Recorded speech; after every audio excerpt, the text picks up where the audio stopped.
The young man with the gourd squinted his eyes as he watched Nan walk to the center of the field. His expression remained calm, but it seemed he also sensed the extraordinary aura of his opponent. Not a word was spoken.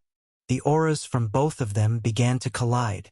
The undercurrent of spiritual energy also violently crashed together, stirring up a wild wind and raising dust. In that moment, their battle had already erupted. The sand and dust rose chaotically, transforming into astonishing weapons that surged from all directions with lethal intent. For hundreds of meters around, everything was enveloped by the swirling dust. Un magnifique spectacle. Lu Fan and Rab's hearts jumped to their throats, just as they were about to speak. The next moment, inside, there was the whizzing of tremendous wind blades, spurting out blue light, the blade extending tens of meters with a burst of sharpness exploding forward. Wind and sand whipped up a sandstorm hundreds of meters high, seemingly covering the area like a domain. Visibility was completely lost. One could only vaguely see the silhouettes of the two people fiercely weaving through it, occasionally punctuated by various booming explosions. Lu Fan and Rab were utterly astonished by the turbulence and powerful gusts. Brother Nan is freaking strong. Rab and Lu Fan trembled as they watched. What kind of person have we actually got involved with? Such a high level of battle fury and display was utterly different from theirs. Any attack from the adventurers before was nothing in this context, like a mantis trying to stop a chariot. They couldn't help but turn their gaze towards Su Chi. Brother Su, don't tell me you are also. Why are you looking at me? Su Chi muttered to himself. This is also the first time I've seen such strength from him. After all, we've only known each other for, a bit over 2 weeks. That was the truth. Indeed, it had been a bit over 2 weeks and also their first meeting. Before, Nan had always been a supporting role. Either the enemies couldn't be dealt with at all, or they had been completely cleared out by Su Chi. But now it seemed that his judgment was indeed correct. Worthy of being the divine son, both combat and abilities were astounding. As a member of the Hustler sect, he was barely qualified. I had a feeling before, Brother Nan was out of the ordinary, and now it turns out he's truly remarkable. Rab clenched his fists, excited to have made such an extraordinary acquaintance. Lu Fan also kept exclaiming, "Indeed, a heavenly pride cannot hide his greatness. Why are you two starting to lick his boots?" Su Chi muttered to himself. "If not now, then when?" Rab and Lu Fan asserted, all right. Both have discerning insight." Then there came the somewhat helpless voice of the doll. "Hey! Can you listen to me speak?" "Huh. Brother Su." The doll cowered, quickly correcting itself. "You should call me sect hierarch." The doll's eyes widened. "Don't overstep the boundaries." "Crap." Su Chi held the fantasy stone. Layers of oppressive feeling made the doll feel as if its heart was being squeezed. "Sect leader, please hear me out." The doll instantly became obedient. "That guy with the gourd is not simple. His body bears traces of divinity. Even if he is not a divine son, he is hugely related to one." "Is that so?" Su Chi murmured to himself. "It seems like being a divine son is not so impressive after all." The doll's eyes widened. "What do you mean not so impressive? That is a divine son. An existence revered by thousands below and just second to one, inheriting the bloodline of a god. Whether in strength, background, or various innate resources, to ordinary people, they are like stars in the sky dome, admired from afar, untouchable." Su Chi smiled and said nothing. "The one thing we in the Hustler sect are never short of is divine sons." But, on second thought, due to the doll's own abilities, it absorbed the fantasies and memories of others, making it a repository of information, knowledgeable about various things. This also explained why it knew the location and method to obtain one of the 3 holy artifacts. Boom, boom, boom. At this time, their battle still raged on, the violent sandstorm and winds sweeping everything.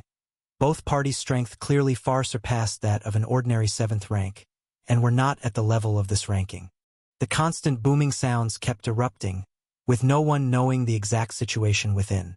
Even though there were adventurers cautiously appearing in the distance from time to time, when they saw bodies flung out, with some hanging from treetops and others already turned into ground meat.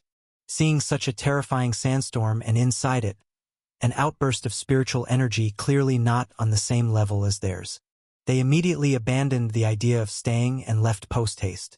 Boom, boom, boom. Of course, what was attracted here were not only some adventurers but also pollution monsters and various demons. The previously mentioned ghost soul also appeared here. Not only that, but there were also other forms of demons. Those demons? Lu Fan watched the scene unfold. According to what that priest said earlier, they are all created in the likeness of the 7 demons. Is that so? Su Qi also looked over. This wasn't the first time they mentioned the 7 great demons. These beings seemed to transcend countless lives and lead them all. And at this very moment, Su Qi also saw various low-level beings created by the 7 great demons. There was no need to mention the ghost soul, as well as the other bloated, bulging fat mountain demons, the faceless female demons in ancient garb, and the iron mask demons with various weapons and spikes protruding from their bodies and so on. It looks like there are only 6 kinds here. The derivative of the 7th demon is in the sky dome. Rab pointed upwards. That is the demon eye. Su Qi lifted his head. Under the influence of the sandstorm, the clouds above the sky dome had thinned a lot. At this moment, one could now see the dark red sky high above. Floating densely in the air were thousands of blood-red eyes. Like radars of the sky dome, they constantly rotated their pupils, seemingly surveilling everything below. So that's how it is. Su Qi touched his chin, having felt something amiss earlier, which is why he hadn't revealed his true strength. He had sensed the surveillance. He just hadn't expected it to be the demon eyes behind the clouds. He had naturally seen the demon eye before, in Bai Qixing's mechanical gate world, where he witnessed the demon eye's main body making some sort of agreement with Sirius. He also supposed with great certainty that it was one of the 7 demons. The demons also want to fight for the things within the orb? I don't know, but this is their first time participating. Rab spoke with a mix of doubt and apprehension. Before this, didn't they seem to disregard those orbs? At this very moment, not just here but in other parts of the world where the fallen orbs were, similar gatherings of low-level demons were happening. See that? Su Qi said softly. They're gathering, but they haven't approached. It seems like someone is commanding them. He pulled his gaze back. It looks like the demon land is going to join the competition too. Lu Fan and Rab looked at the increasingly numerous demons, growing more and more panicked. Although the individual strength of these demons was only a bit stronger than that of ordinary 7th rank, and their intelligence wasn't high, making them easy to kill, but with such a vast number, diverse in shape and type, in addition to a large number of pollution monsters, it was beyond their imagination. What do we do? Can we make them stop? Rab couldn't help but peer into the sandstorm. Su Qi, however, said indifferently, Stop? This situation is like when you've started a game on your computer and then your mom comes over and tells you it's time to eat, asking you to pause. How is that the same thing? Lu Fan almost shouted out. This is a duel between men. Isn't life or death important? Where's your resolve? What can I say? Su Qi declared with fervor. Rab and Lu Fan looked at Su Qi in shock. He spoke as if there was some nonsense in his reasoning. Where's the ardor coming from? Who's going to stay here and keep throwing their lives away? Furthermore, then they saw Su Qi quietly looking into the distance. That young calabash fellow really isn't ordinary. Someone is coming back to clean up. Although he had been slacking off on his way here, he hadn't been completely inactive. He had continually instructed Xiao Meng to generate starfire stations, and as they traveled, they dispersed them along the way. At this moment, the starfire stations had already detected a group of people approaching. These people had extraordinary presences and wore clothes similar to the young calabash man. Presumably, sensing the danger to the young calabash man, they were already coming as reinforcements.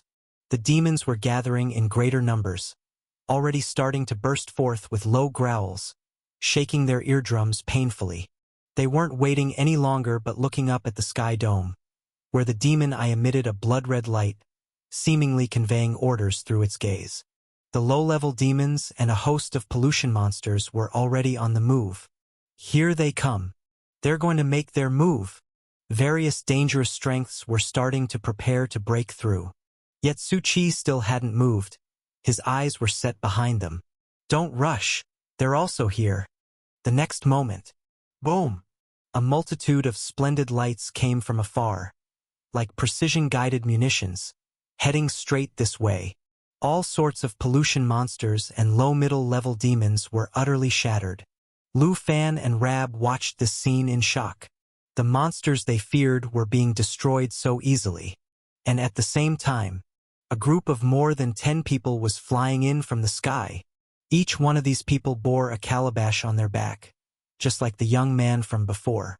Moreover, each person's presence was almost as formidable as the young man who fought against Anan. They gracefully landed on the ground, casting a calm glance at Su Qi and the other two. Then, seemingly unconcerned, they shifted their gaze back to the sandstorm. Someone was raising their hand, ready to act. Su Qi, however, watched these people with interest. What's this? The Calabash Brothers squad. And they still want to intervene? If that was the case, he had also prepared himself to stretch his muscles. At this moment, it seemed that spiritual energy from the young man inside was transmitted, and a voice surged into their ears. Their pupils moved slightly, and someone spoke softly. Since you want to fight, then you must win. Otherwise, having wasted the young master's time and lost the battle, damaging the young master's face, you should know the consequences. Only the sounds of battle remained in the dust storm.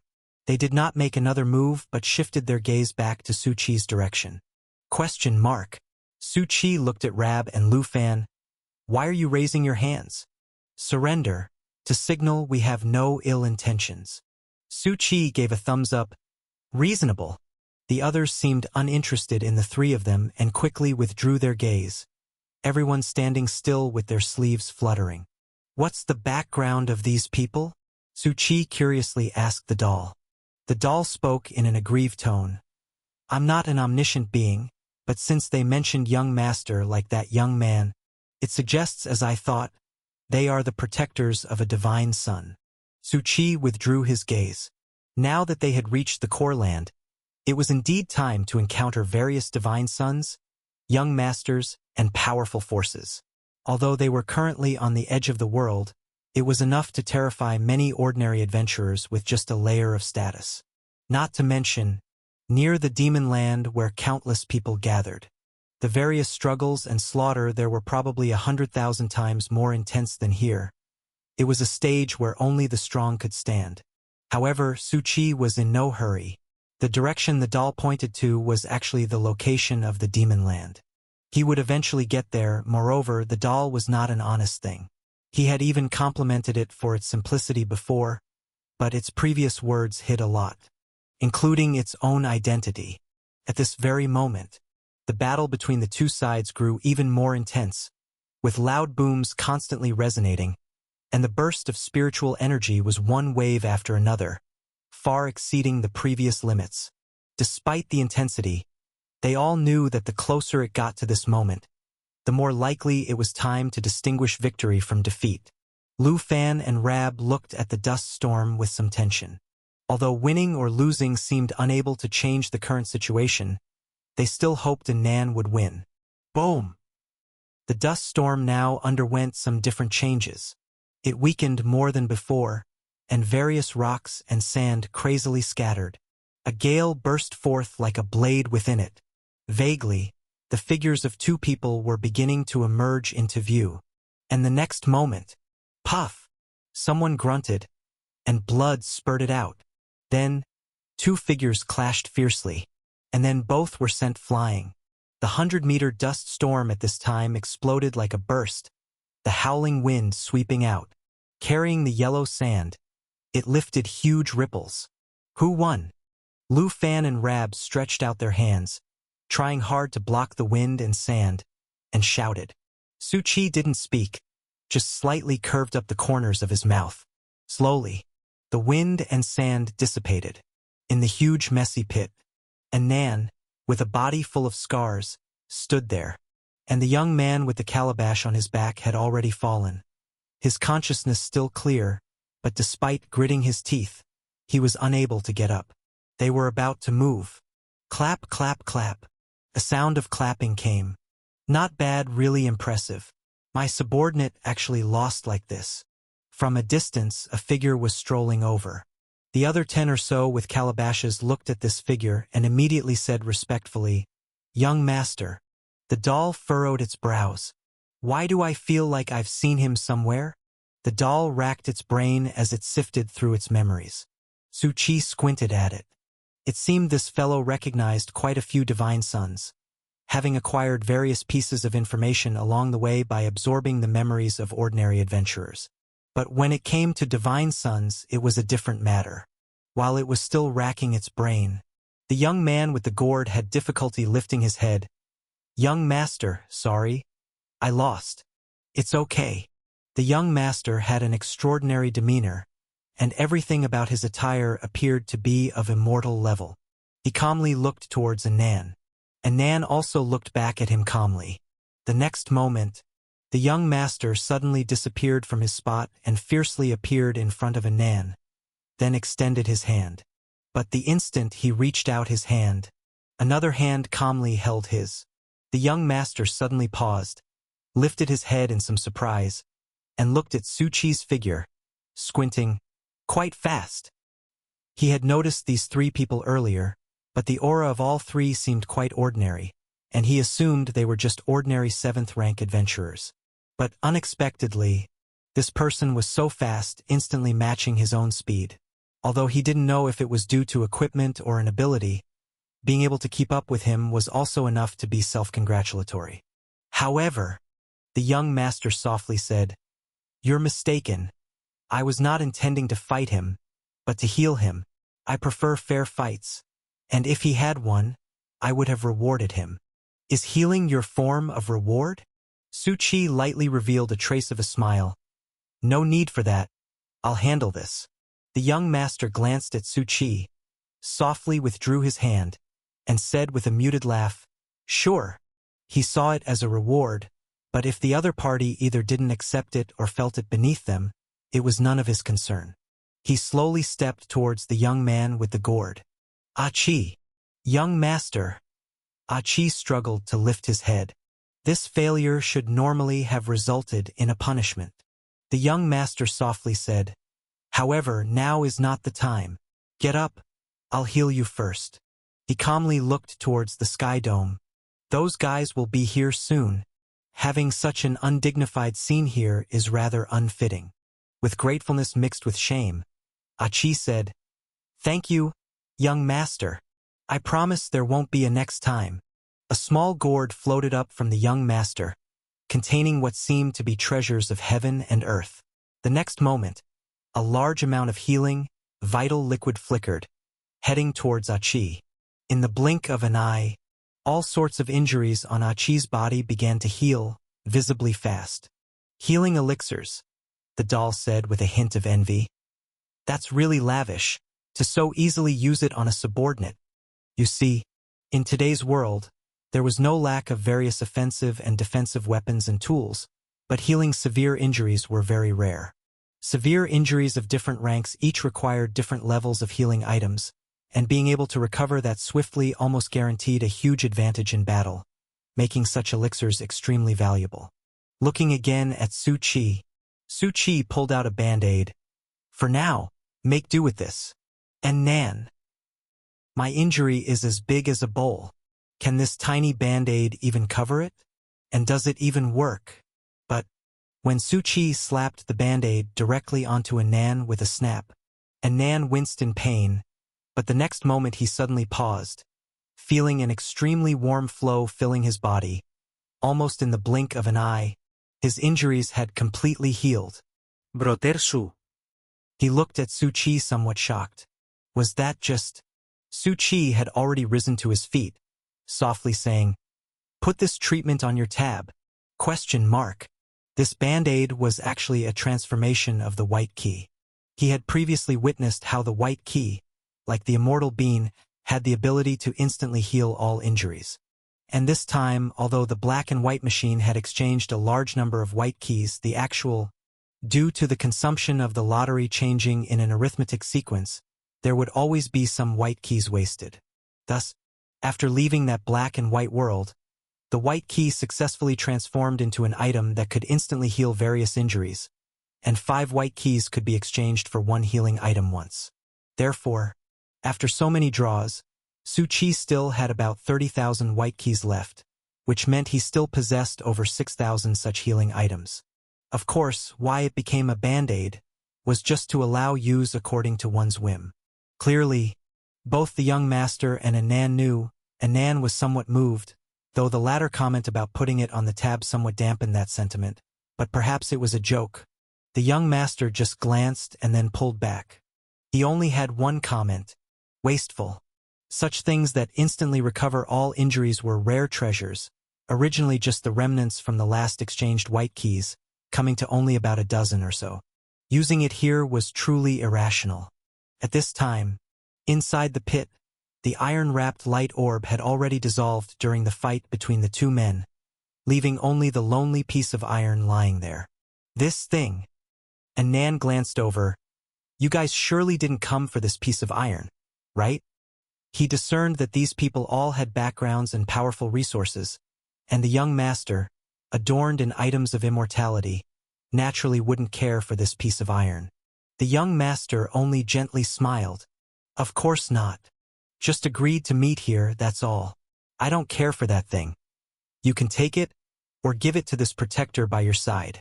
Being a divine son, he could naturally discern the strength and slight burst of divinity displayed by the other party in the recent fight.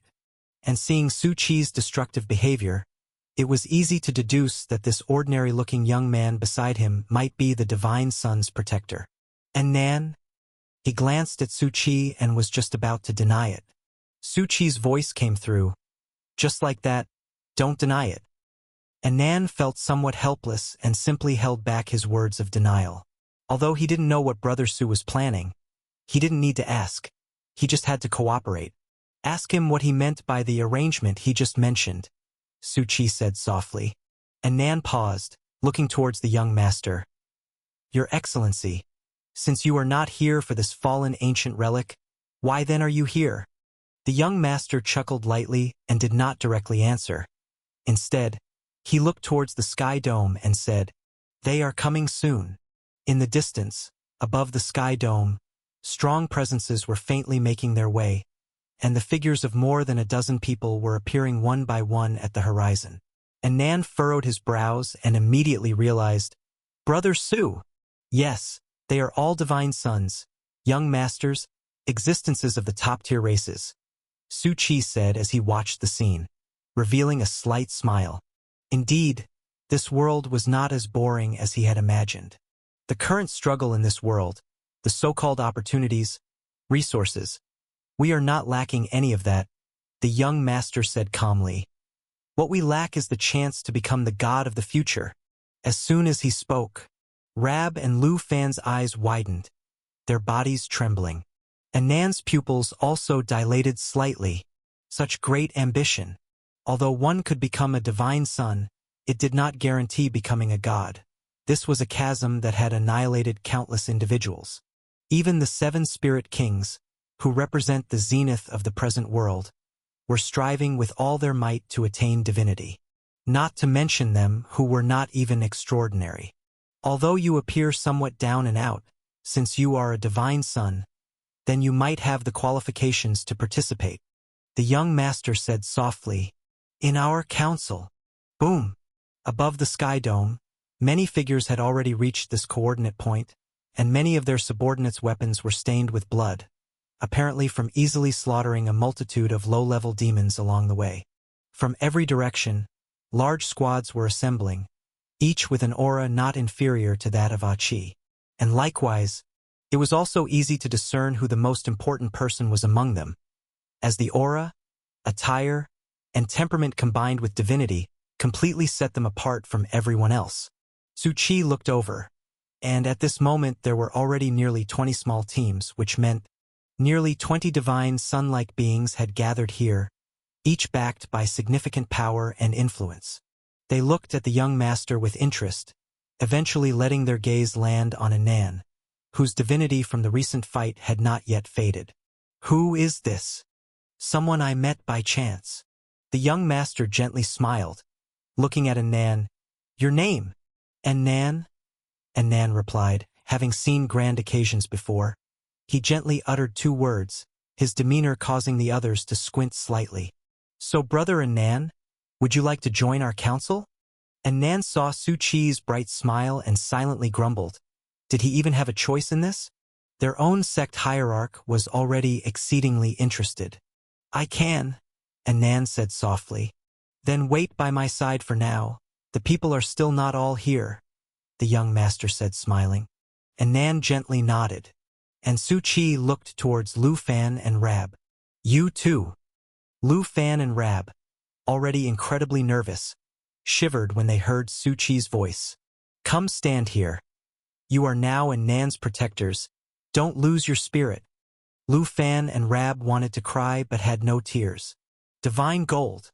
We're just pretending to be protectors. The pressure of the scene is too much." Their legs were weak. "These two, are they really so cowardly?" Su Chi glanced at them, extending his hand. "Don't you want this iron piece?" Lu Fan and Rab stiffened slightly. When had Su Chi gotten his hands on that iron piece? But seeing it, they were still somewhat tempted, although it wasn't much to these significant players here. But for them, ordinary adventurers, it held great value. Moreover, since Anan was a divine son, they also wanted to cling to a potent force. The next moment, Lu Fan and Rab stood on either side of Anan, standing straight. "Anan, Brother Su, can you do something serious?" At this very moment, it seemed that everyone had almost gathered, when the divine son spoke calmly. "It seems we are still missing one. That one, is he not a bit slow? So many people waiting for just him, heh?" A young master played with prayer beads and sneered, but he didn't finish his sentence because there was a hint of wariness in his eyes. Anan furrowed his brows and whispered to the young master beside him. "Mr. Chan, who is this person?" "This young master, named Qinsheng," said calmly. "Even though beings like us all possess immense pride, believing ourselves second to none, unfortunately, there are indeed hierarchies, and the person not yet arrived is one such case. He is a god's son of the divine race." There was a hint of wariness in his eyes, mixed with a wild desire to compete, as he looked coldly at the sky dome. "If he doesn't come soon, we shall begin without him." However, it was only a matter of seconds. A loud and clear voice boomed, carrying a light smile tinged with a bit of apology. "Oh dear, sorry everyone. I'm late." He had brought no subordinates, merely arriving alone, crossing 10,000 meters in almost an instant, suddenly appearing within everyone's sight. Anan raised his eyebrows. Quite astonishing. The voice just now used a sound transmission, distant 10,000 meters, yet he arrived in a breath. Su Chi also looked towards the one known as the godson of the divine race. Having encountered the divine race himself, after all, the ancient relic he had merged with, Angel's Feather, originated from the angel divine race. Nonetheless, he had never seen a god's son before. The other didn't exude an overwhelmingly strong aura, and it was hard to tell what type of divine race he was. "Now that I have arrived." The god's son looked at everyone and softly smiled. "This council seems ready to begin." He had just appeared, and with a single utterance, he had taken control of the conversation. While those present calmly watched this scene, no one spoke out to stop him. After all, the ability to organize those present also merited his credit. But the coldness and pride in their eyes had not dispersed. "However, before we begin," the god's son suddenly paused. "I seem to have noticed an unfamiliar face."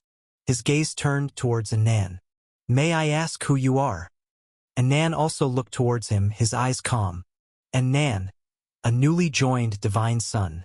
Yet, he didn't react to the term divine son. but murmured lightly to himself, "I'm thinking whether you have the qualifications to join." And Nan narrowed his eyes. "What, am I not qualified enough?" He indeed wasn't boasting. Although the other was a god's son and he couldn't compare, he wasn't someone easily questioned. The god's son chuckled lightly. "Given the importance of this matter, I also don't want someone who might hold us back among us. So," and Nan said calmly with a cold voice, "how should I prove my qualification?" The god's son slightly tilted his head, seemingly pondering, and smiled faintly. "Quite simple. I will strike, and if you can endure it, then you are qualified." And Nan's face darkened. Such an arrogant man. All here were of the same sequence, all divine sons. Yet he dared to claim that the way to prove one's qualification was whether one could withstand a strike? And at that moment, the god's son had already lightly flicked his finger forwards.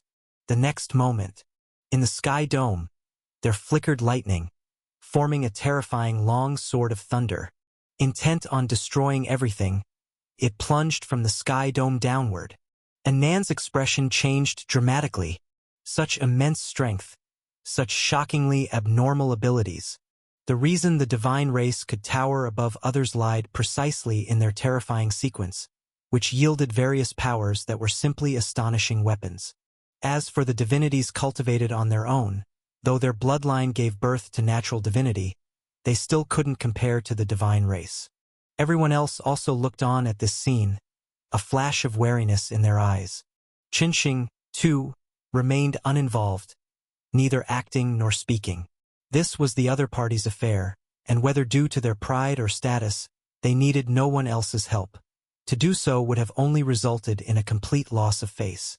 And Nan knew this and was just about to burst forth with his ability to resist, aware that if he didn't take such an attack seriously, he probably couldn't withstand it. But in the next moment, he felt a vast emptiness within his body. Damn! His spiritual energy had been completely exhausted. While his injuries could recover in the blink of an eye, his spiritual energy could not. Lu Fan and Rab also stood behind Nan, trembling slightly as they gazed up at the terrifying sword of thunder descending from the sky dome. Holy crap! Is this really the 7th rank? Where did this monster come from?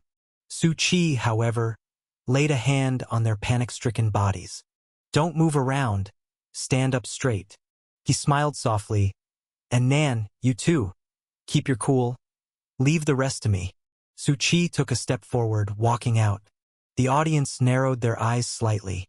This man, standing behind them with the strength of a 7th rank, didn't emanate an extraordinary aura. Yet at this moment he had stepped forward?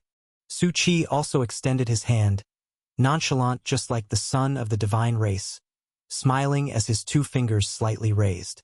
The next moment, everyone saw the space for thousands of kilometers around them dramatically transforming. Numerous Rubik's Cubes were rotating. The sound of transformations roared, carrying the atmosphere of a terrifying domain. In just a few breaths, the marvelous sword of thunder was effortlessly erased. The electric remnants scattered in the air, sparking brutal bursts of light particles. But they could not form into a force again, dissipating into the air. At this moment, silence filled the air, save for the occasional crackle of residual lightning flickering nearby, leaving nothing else.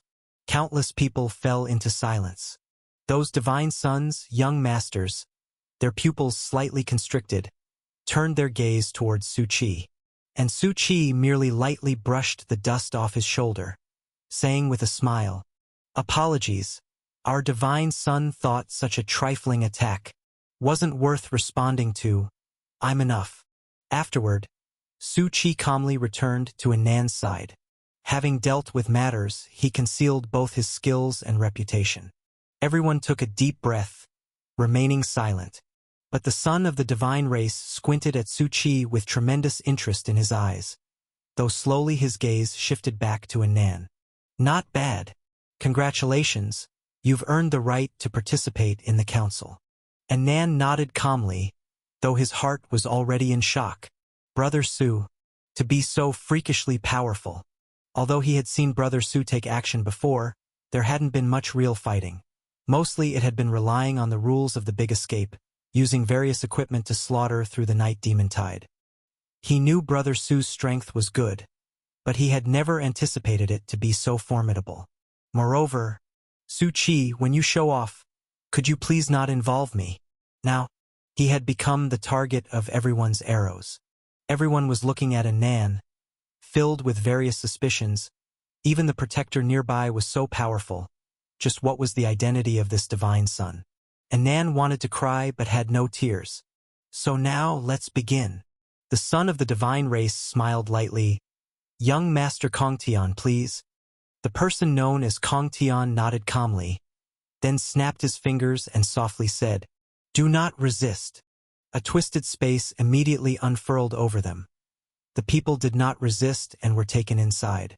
The next moment, everyone appeared in a massive conference room. A separate space. Lu Fan and Rab could only stare wide-eyed, having lost count of how many times they were surprised. These various abilities and items all involved special powers. People always say the gap between individuals is vast.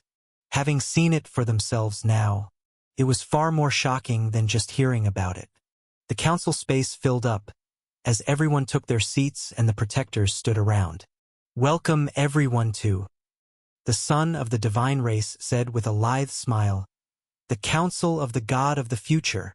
Although there was a sense of grandiose promise reminiscent of a sales pitch, suggesting everyone present was a future business elite.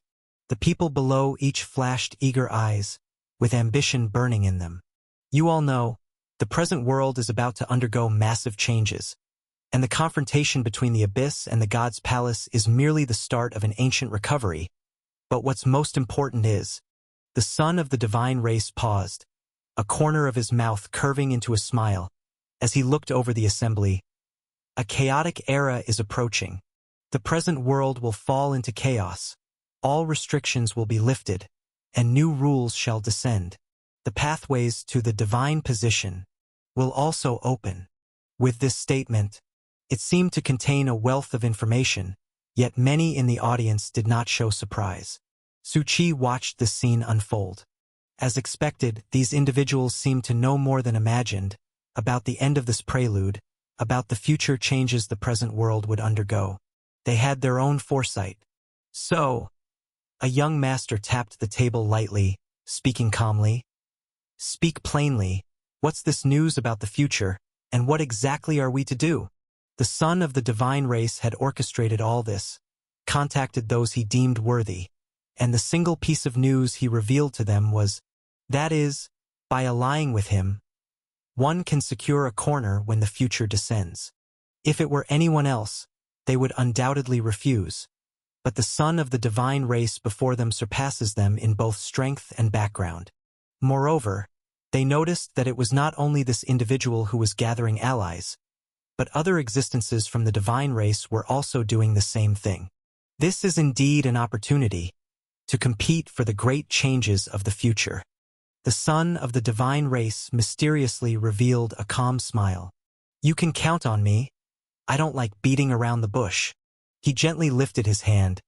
"Since you want to know the source of the news, I won't hide it.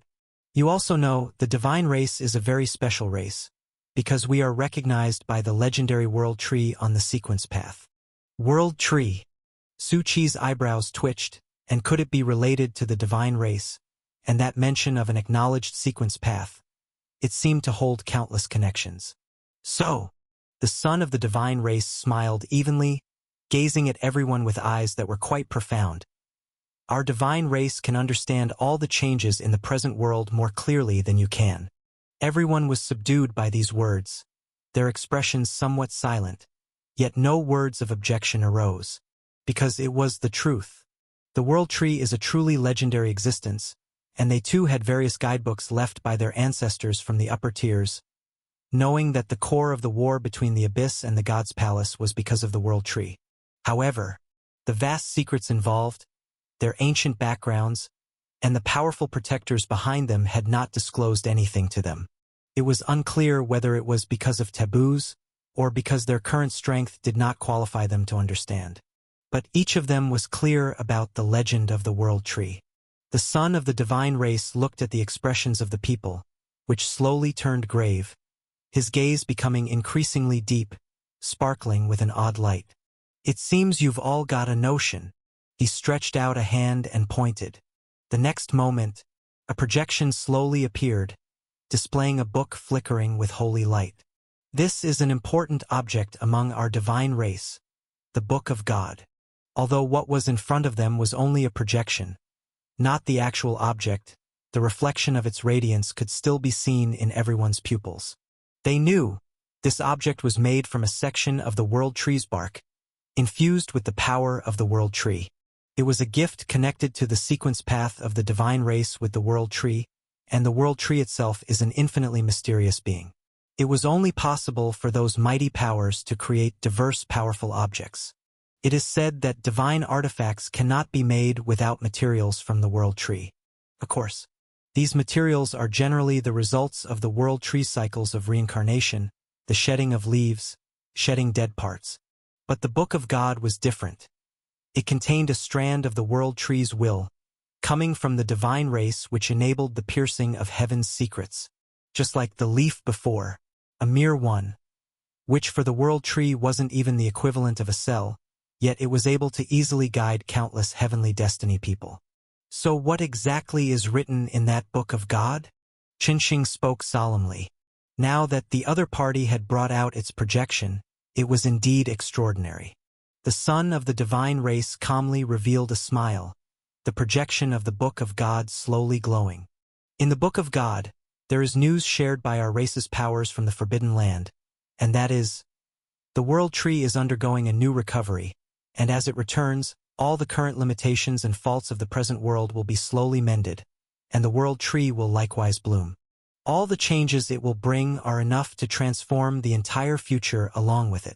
Upon these words, the expressions of the people didn't change much. Instead, someone sneered, "After all this talk, it's all just vague words that even you may not clearly understand. Perhaps the information recorded in the Book of God is too ambiguous. If it's just news at this level, then sorry, we might not invest all our resources." The son of the divine race was not annoyed and instead smiled softly. "I won't deceive you, what I just said indeed came from above, and it's very unclear. But don't rush." The projection before him began to slowly change, and the silhouette of a tree robustly grew.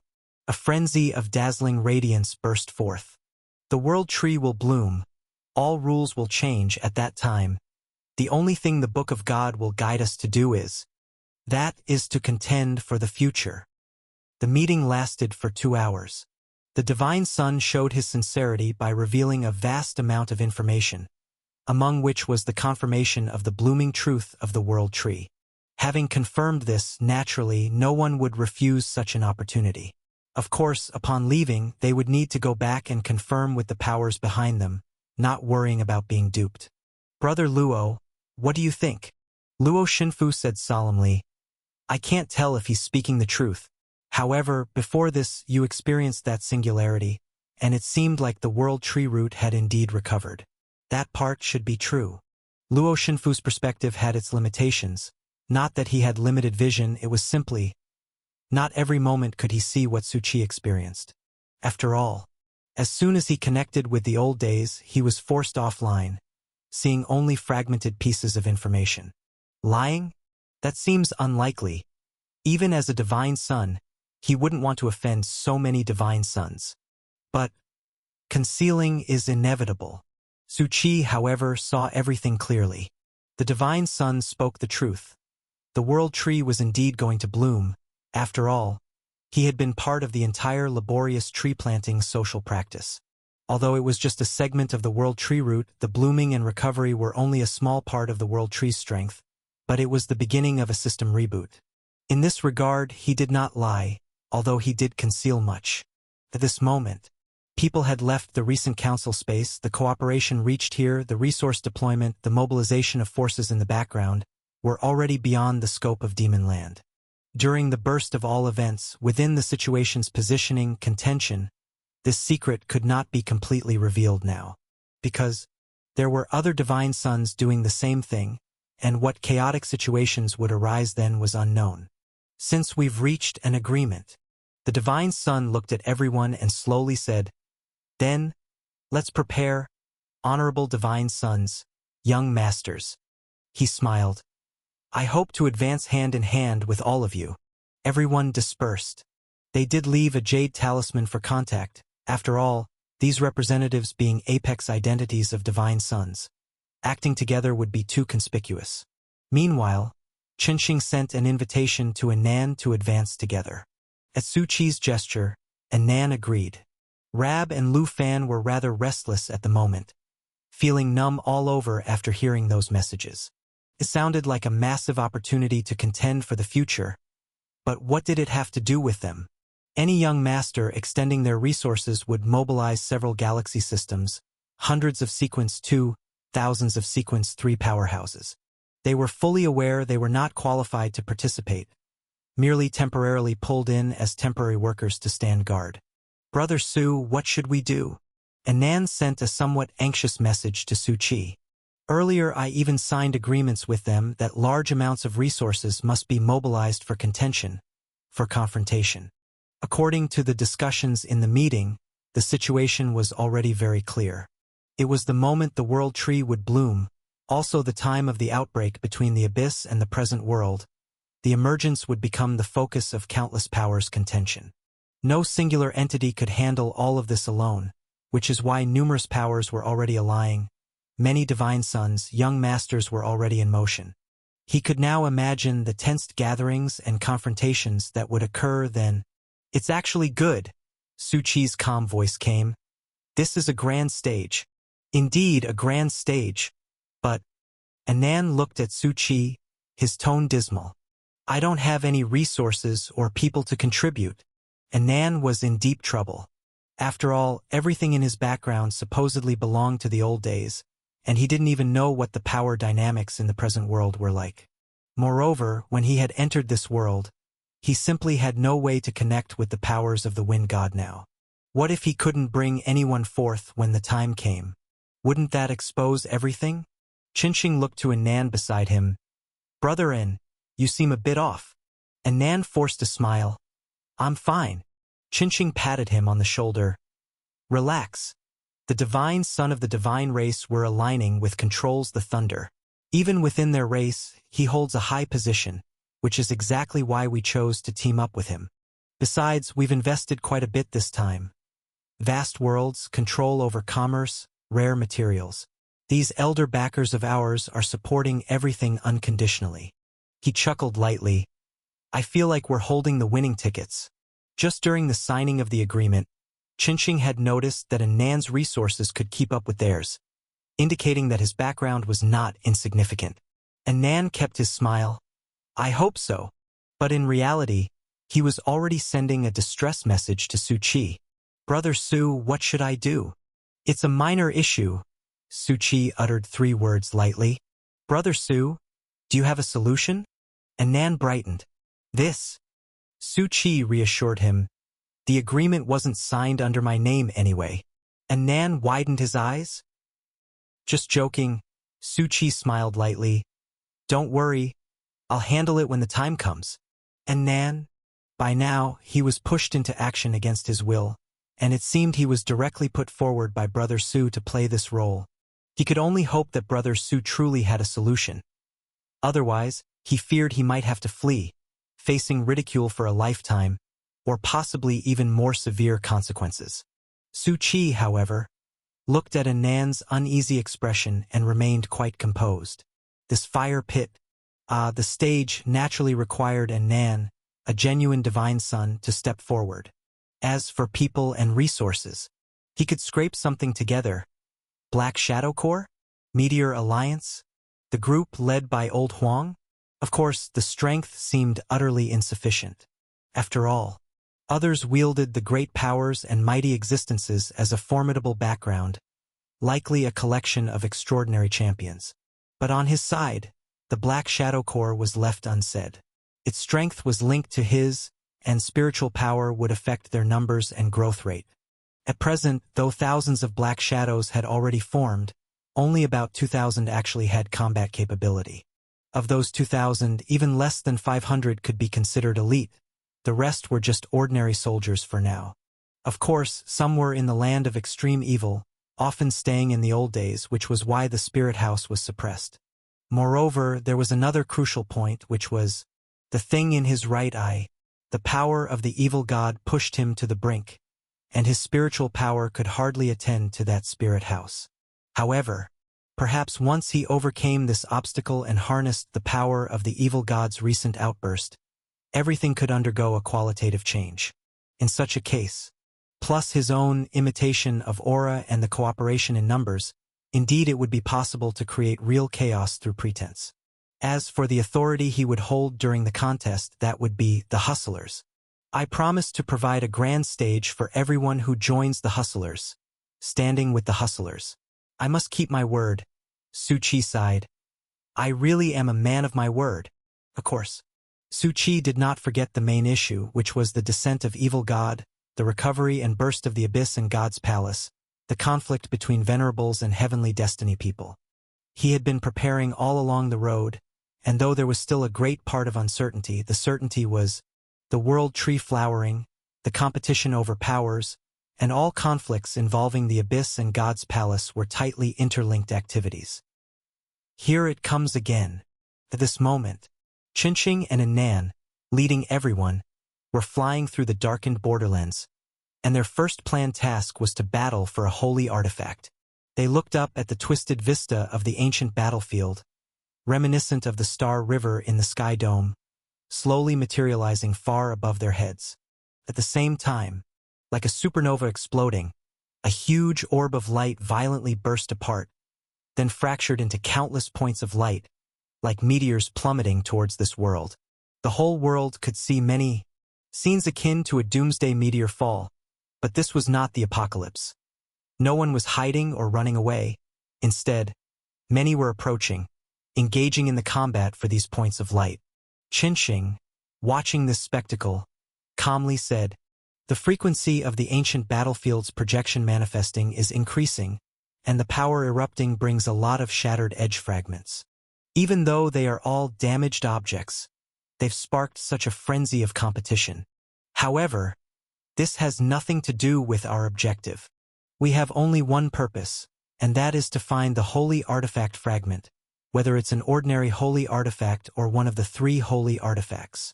Qinqing softly said, "This is the key that opens the door to that path in this world." Anan did not argue because previously, in that meeting, Divine Sons had already confirmed this matter based on various sources of information behind them. Indeed, the eruption of this old image projection also released many damaged items, as they had said. Because this part of the ancient battlefield projection was merely a sunken battlefield, devoid of high-end combatants. According to ancient texts, this place was thoroughly destroyed by some force, and over countless years, there was little of value left. Naturally, they were not interested, but for countless ordinary adventurers, it was a treasure trove. Su Qi did like to collect junk. He never turned anything down. If it weren't for his current role as Anan's Taoist guardian and his involvement in more important matters, he would have started collecting a long time ago. After all, once the Hustlers were exposed, it meant they could no longer roam freely as before. If they wanted to grow rapidly, roaming was not an option. They needed their own territory, authority, and various abilities to deter and combat envy and hatred. So, they had to start investing a lot of resources to grow stronger. However, each solidification of the ancient battlefield projection brings us one step closer to the recovery of the old powers, Qinqing said softly. Qinqing and Anan walked side by side, their exchange as Divine Sons continuing. Behind them, Su Qi was walking with a group of Calabash brothers. "You were impressive earlier, managing to block that hit from God's Son," Qi said to Su Qi. Su Qi waved his hand. "It's just a last resort of a Taoist guardian. I can't use it again for a while." "Is that so?" Qi pondered for a moment, which seemed reasonable.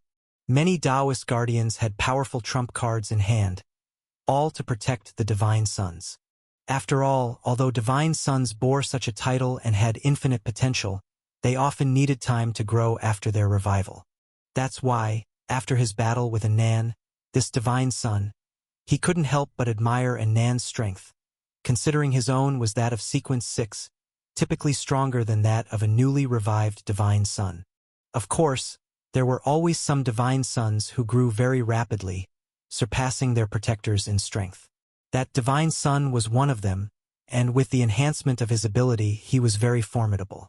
So, even though he was just a subordinate of Lord Qinsheng, he did not underestimate Anan after their evenly matched battle. Then, from now on, we shall act together. Qi looked at Su Qi. I hope we can work well together. Of course, Su Qi said with a smile. But as you can see, the time of our revival is not as early as you imagined, so we're a bit less prepared, including many behind-the-scenes details that are unclear. Qi had no reason to doubt him. He was someone with a cold exterior but a warm heart, and after joining forces, he was open about any information they could share. Ask me anything you want to know. Su Qi looked up at the ancient battlefield projection that had not yet dissipated. I have only one question. What will happen once this ancient battlefield projection solidifies? Qi was slightly startled. I didn't expect you to ask this. We only know it will solidify, but after solidification, he shook his head. We don't know what will happen.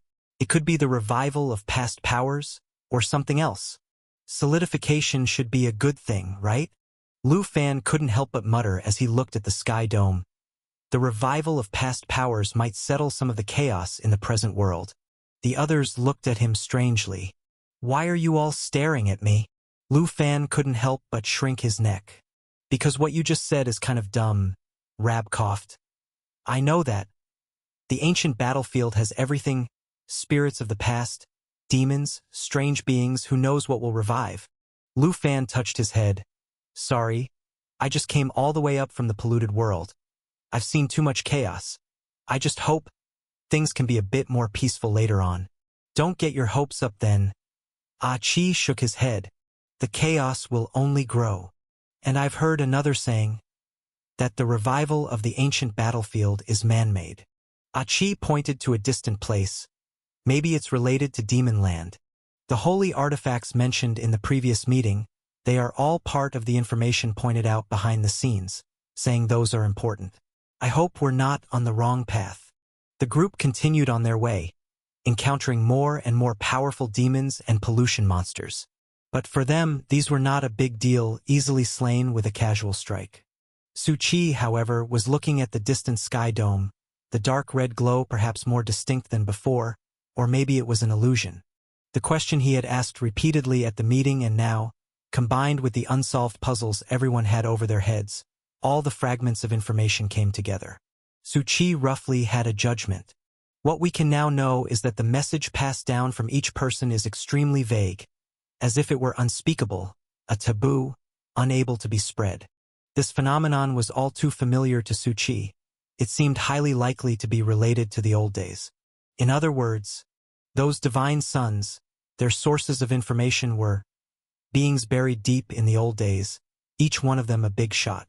Su Qi looked at the 20,000 character cards he had hoarded. Among them, the purple and golden character cards, which came from deep within the old days, with question marks all blurred and indistinct. Just like the blood demon he had encountered in that city overrun by zombies.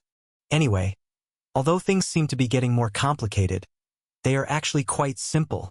It's just that all beings are paving their own paths. Su Qi withdrew his gaze and suddenly paused, squinting towards his pocket with a smile. Xiao-O, why have you stopped talking? Xiao-O was the affectionate name that Su Qi had given to the doll. Ever since the doll mentioned that it seemed to have encountered him somewhere before, it had maintained its silence. It was as if it had become invisible. But how could Su Qi forget it? He clearly remembered the doll mentioning the sight of him.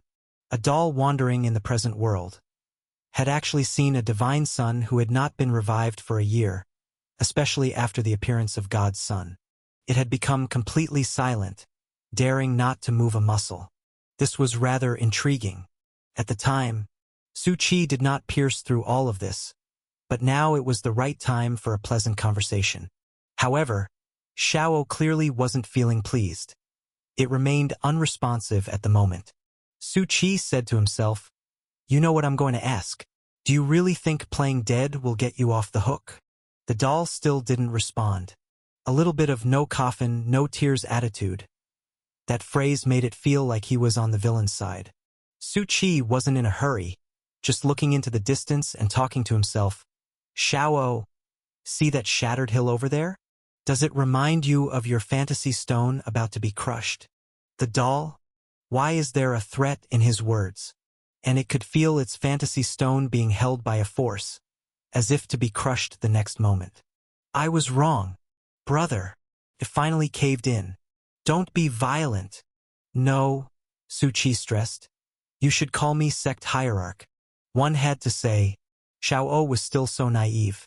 When its very livelihood was in his hands, it still hoped to bluff its way through. "Sect hierarch, I was wrong. I was really wrong." It hurried to admit its mistake. But it could feel the strength within the fantasy stone had not yet dissipated. It raised its head, its eyes trembling, because Su Qi was smiling at it. "Don't lie now, or you know what will happen." Such an evil smile. Such a malevolent character. It was in tears yet had none to shed, knowing what it had to do, holding back for a few seconds, not daring to take a gamble. After all, Su Qi's spiritual power was terrifying, and lying to someone who had much greater spiritual power was unquestionably an unwise choice. "I have absorbed some memories of people before, and I have an impression of the emblems of those divine sons." Spoke hesitantly. "Clarify." Su Qi kept his smiling facade. The doll shivered and gritted its teeth.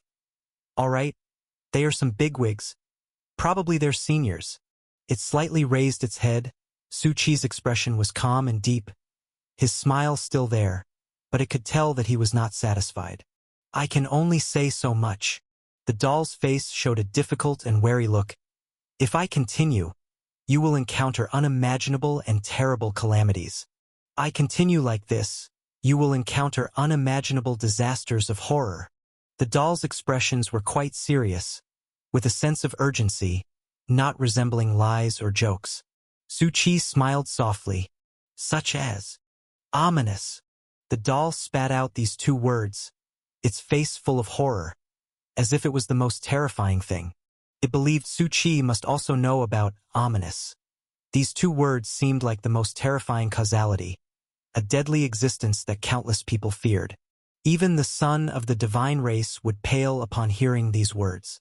Yet it found that Su Qi's expression did not change at all. He seemed rather intrigued. "And then? Question mark. What do you mean, and then?" "Ominous, ominous," the doll exclaimed with widened eyes. "Haven't you heard about it? It will be like fate and causality, at a certain moment on your path of sequence, waiting for you like a guillotine blade. By then, ominous will be like a bone-drilling worm." The doll's voice trembled as it growled. "It's inescapable. Once contaminated, it will follow you forever and ever." Obviously too excited, with a hint of fear and pain in its emotions. Su Qi looked at the doll and soothed. "Calm down. Xiao, I didn't force you to speak." Question mark. The doll became even more agitated in an instant, almost bursting into curses. "You dare to say it again. Believe it or not, I'm going to explode. Damn it." Suim Yus. "However, I have also heard of the ominous you mentioned, but I didn't find it too terrifying." The doll looked at him in shock with widened eyes. "I've said all this and you still don't feel it?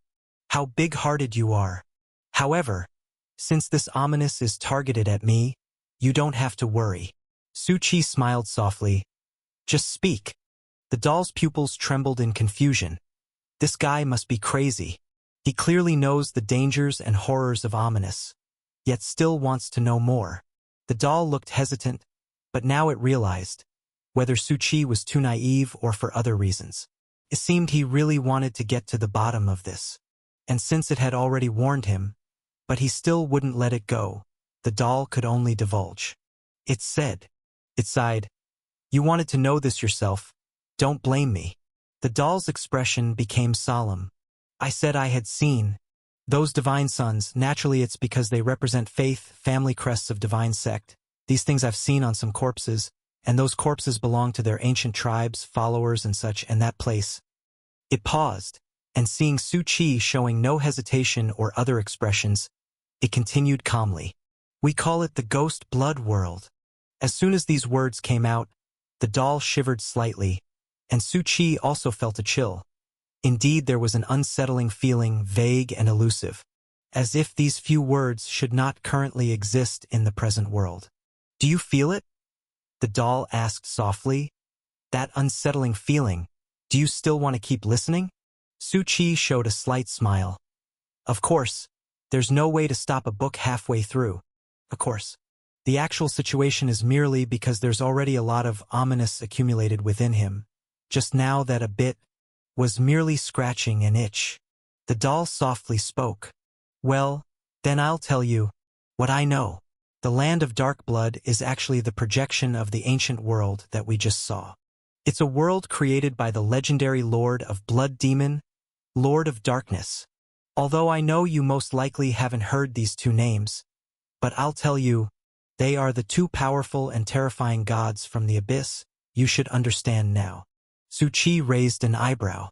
This time he was truly surprised, because they are all old acquaintances. The Lord of Darkness, the creator of the dark liquid, ever since from Evil Town. This liquid has been circulating among the venerables and bewitching a vast number of lives to be transformed into dark test subjects, including the world where Duen is, which was overwhelmed by a plethora of monsters due to the intrusion of the dark liquid. And the Lord of Blood Demon, even more familiar, having just experienced it. No wonder it is unspeakable. After all, with a question mark, one could only see a blur of information. Now that it's said it this way, the continuous chill keeps emanating an unsettling feeling. And I escaped from there. The doll disclosed more shocking information anew, no longer hiding it from Su Chi, gazing towards the sky dome, its eyes deep. It knew that Su Chi possessed its fantasy stone. Lying and hiding were nearly impossible, so it simply told Su Chi directly. Inside, various dimensions are trapped, with a vast number of lives. These splendid light clusters seem to be gifts from the ancient battlefield. But in reality, it's just a certain terrible, huge, unfathomable conspiracy, although I don't know exactly what it is. But the revival of this twisted world will inevitably lead to unpredictable consequences. The doll narrated all this, and upon finishing, the sky dome seemed to have a bolt of thunder flash across. But the clear sky thunder sounded just like an illusion. Su Chi looked up at the sky dome above him, as if clouds of fate were forming, reflecting some misfortune seemingly about to befall. But it was only a moment before it dispersed, perhaps just a coincidence. Ghost blood world. Trapping lives of various dimensions. Su Chi mused to himself. It seems everything is interconnected. He had convened a conference of venerables, knew many arrangements and pieces of information, understood the true purpose of the venerables' plans. Let the power of the abyss be revived, and the gods of old descend. Although it was only mentioned before that the great god was involved, it didn't explicitly say whether it was the evil god. But now it seems that the true God here refers not only to the evil god but also to the Lord of Darkness and the Lord of Blood Demon. The arrangement of the dark liquid, every venerable is using it to temper their own strength, and the previously hinted at Blood Demon power also signifies the ultimate evolution. All of this is almost clear now. It's all to select 3 bodies for the 3 gods of the abyss, and the venerables are likely not the chosen of the evil god, but of the Lord of Darkness. As for how the evil god and blood demon choose, Su Chi turned his eyes toward the demon land projected from the ancient world. The doll thought Su Chi had fallen silent out of fear, unable to speak. But it shook its head. Why bother with such things? To dabble due to curiosity, to learn what should not be known, to meddle in affairs beyond one's part, only invites disaster. So I'll ask one last question. You have more questions? The doll widened its eyes. I've told everything I should about that place. It's taboo. There's no more information. It's not about that place, it's about Su Chi said with a light smile. You. The doll was startled. Although I don't know if you're the only one who escaped from there, Su Chi continued. Luck isn't really just luck, since it was clear that that place is the Dark World, a fragment of the ancient battlefield tainted by the power of two gods. Previously, Qinsheng also mentioned that, according to ancient records and personal testimonies, they deduced that this fragment of the ancient battlefield was just a corner of a world where a low-level war had burst forth. So, the beings trapped inside were expected to be warbands from multiple dimensions, along with the abyssal war powers. To escape from there wouldn't be easy, and moreover, this doll had clearly left a long time ago and had experienced quite a bit in the present world. In fact, it coincided with the calculated time nodes for many ancient revivals, plus the time taken to recover strength. It all matched perfectly. After all, many ancient powers had previously rarely shown themselves, for like old Huang, they were weak upon their recovery and needed time to regain their strength. This 1 year was just enough time. The burst of activity from the land of extreme evil had also brought together many ancient powers lying in wait for their return. The doll seemed to follow a similar process, but in reality it came from the world of that fragment of the ancient battlefield. Its origin naturally was not simple. Moreover, the ominous sign had never appeared, which probably had something to do with the old days. To be honest, this situation felt somewhat familiar. Su Chi's eyebrows raised. He looked toward Anan, who was talking with Qinsheng. Anan suddenly paused, feeling a bit uncomfortable, but soon his attention was taken away by his conversation with Qinsheng. That settled it. Anan was in the same situation, also entangled with ominous circumstances, and if it weren't for his special methods, even Black Cat wouldn't have been able to send him safely away from the old days. In other words, the doll's background must be significant, at least on the same level as Anan, if not higher, and it also comes from the fantasy dimension. The doll, however, spoke with a firm voice. I'm sorry. I refuse to disclose that matter. Its eyes were as resolute as iron, with determination and composure, and even a bit of cold hardness in its tone. Even if you crush my fantasy stone, as if it was prepared to face death. Su Chi watched the doll's steadfast demeanor, his eyebrows raising, his interest intensifying. See? I knew there was something. It would rather reveal forbidden matters, including many secrets, yet not share a hint of its own origins, its background. What I should say, I've said. Kill or maim as you wish, said the doll decisively and with vigor, carrying an undeniable cold firmness. But Su Chi merely smiled gently. Xiao, don't be so violent. Murder and maim? Do I look like that kind of person? If you don't wish to speak, why would I force you? The doll? Question mark. Oh? Have you lost your memory of everything that just happened? Everything that just happened was just the meeting of our fates. A belated encounter. So we were just having a heart-to-heart. Holy shit. Absolutely shameless. The doll's eyes widened. Shocked to the core. Don't make such a face, we're friends, right? Said Su Chi, shaking his head. You ask me anything, and I'll spill the beans, hold nothing back. The doll. We're not bros, and I didn't even want to ask you anything. It grumbled a bit morosely. So what secrets do you have then? Plenty, said Su Chi, speaking openly. I'm tight with that evil god I just mentioned. The Lord of Darkness has bestowed upon me his strength, and even the Lord of the Blood Demon has granted me favors. The doll's eyes widened even further, its pupils contracted, though it was only a slight twitch, and then it cursed under its breath. Divine gold! Talk about revealing all, holding nothing back, just spewing nonsense left and right. This kind of talk would embarrass anyone who heard it, and I'd laugh at them for a lifetime. Of course, the Luo Xinfu caught this telepathically as well. He was somewhat speechless, although he was used to Daozi always saying strange things. These words still made him want to retort. But Su Chi wasn't done. Including this world, the holy artifacts it's searching for, and even the 7 great demons you speak of, they should all be related to me, Su Chi mused. The doll? Furthermore, Su Chi paused briefly. The statue in Survivor Town was built by me. As the eye of the storm, I had to step forward and face the abyss head-on. It just keeps going. Huh. And he looks dead serious. Not a hint of self-awareness that he's blathering on. Could it be that those with extremely high spiritual power must pay a mental price for their gifts? I could tell Su Chi possessed astonishing spiritual power, easily surpassing its own. But to be honest, other than that, everything seemed normal. And normal, in this world, among the many heavenly prides, would be considered ordinary.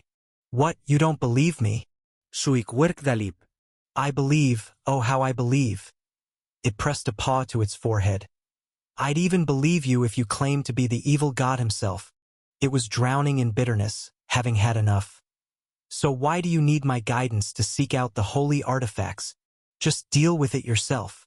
No, my strength hasn't reached the point where it can be unsealed, said Su Chi with grave sincerity. So, I need your help by my side to retrieve all the holy artifacts, confront the many demons, and even the abyss. When the time comes, I'll appoint you as General Hustler.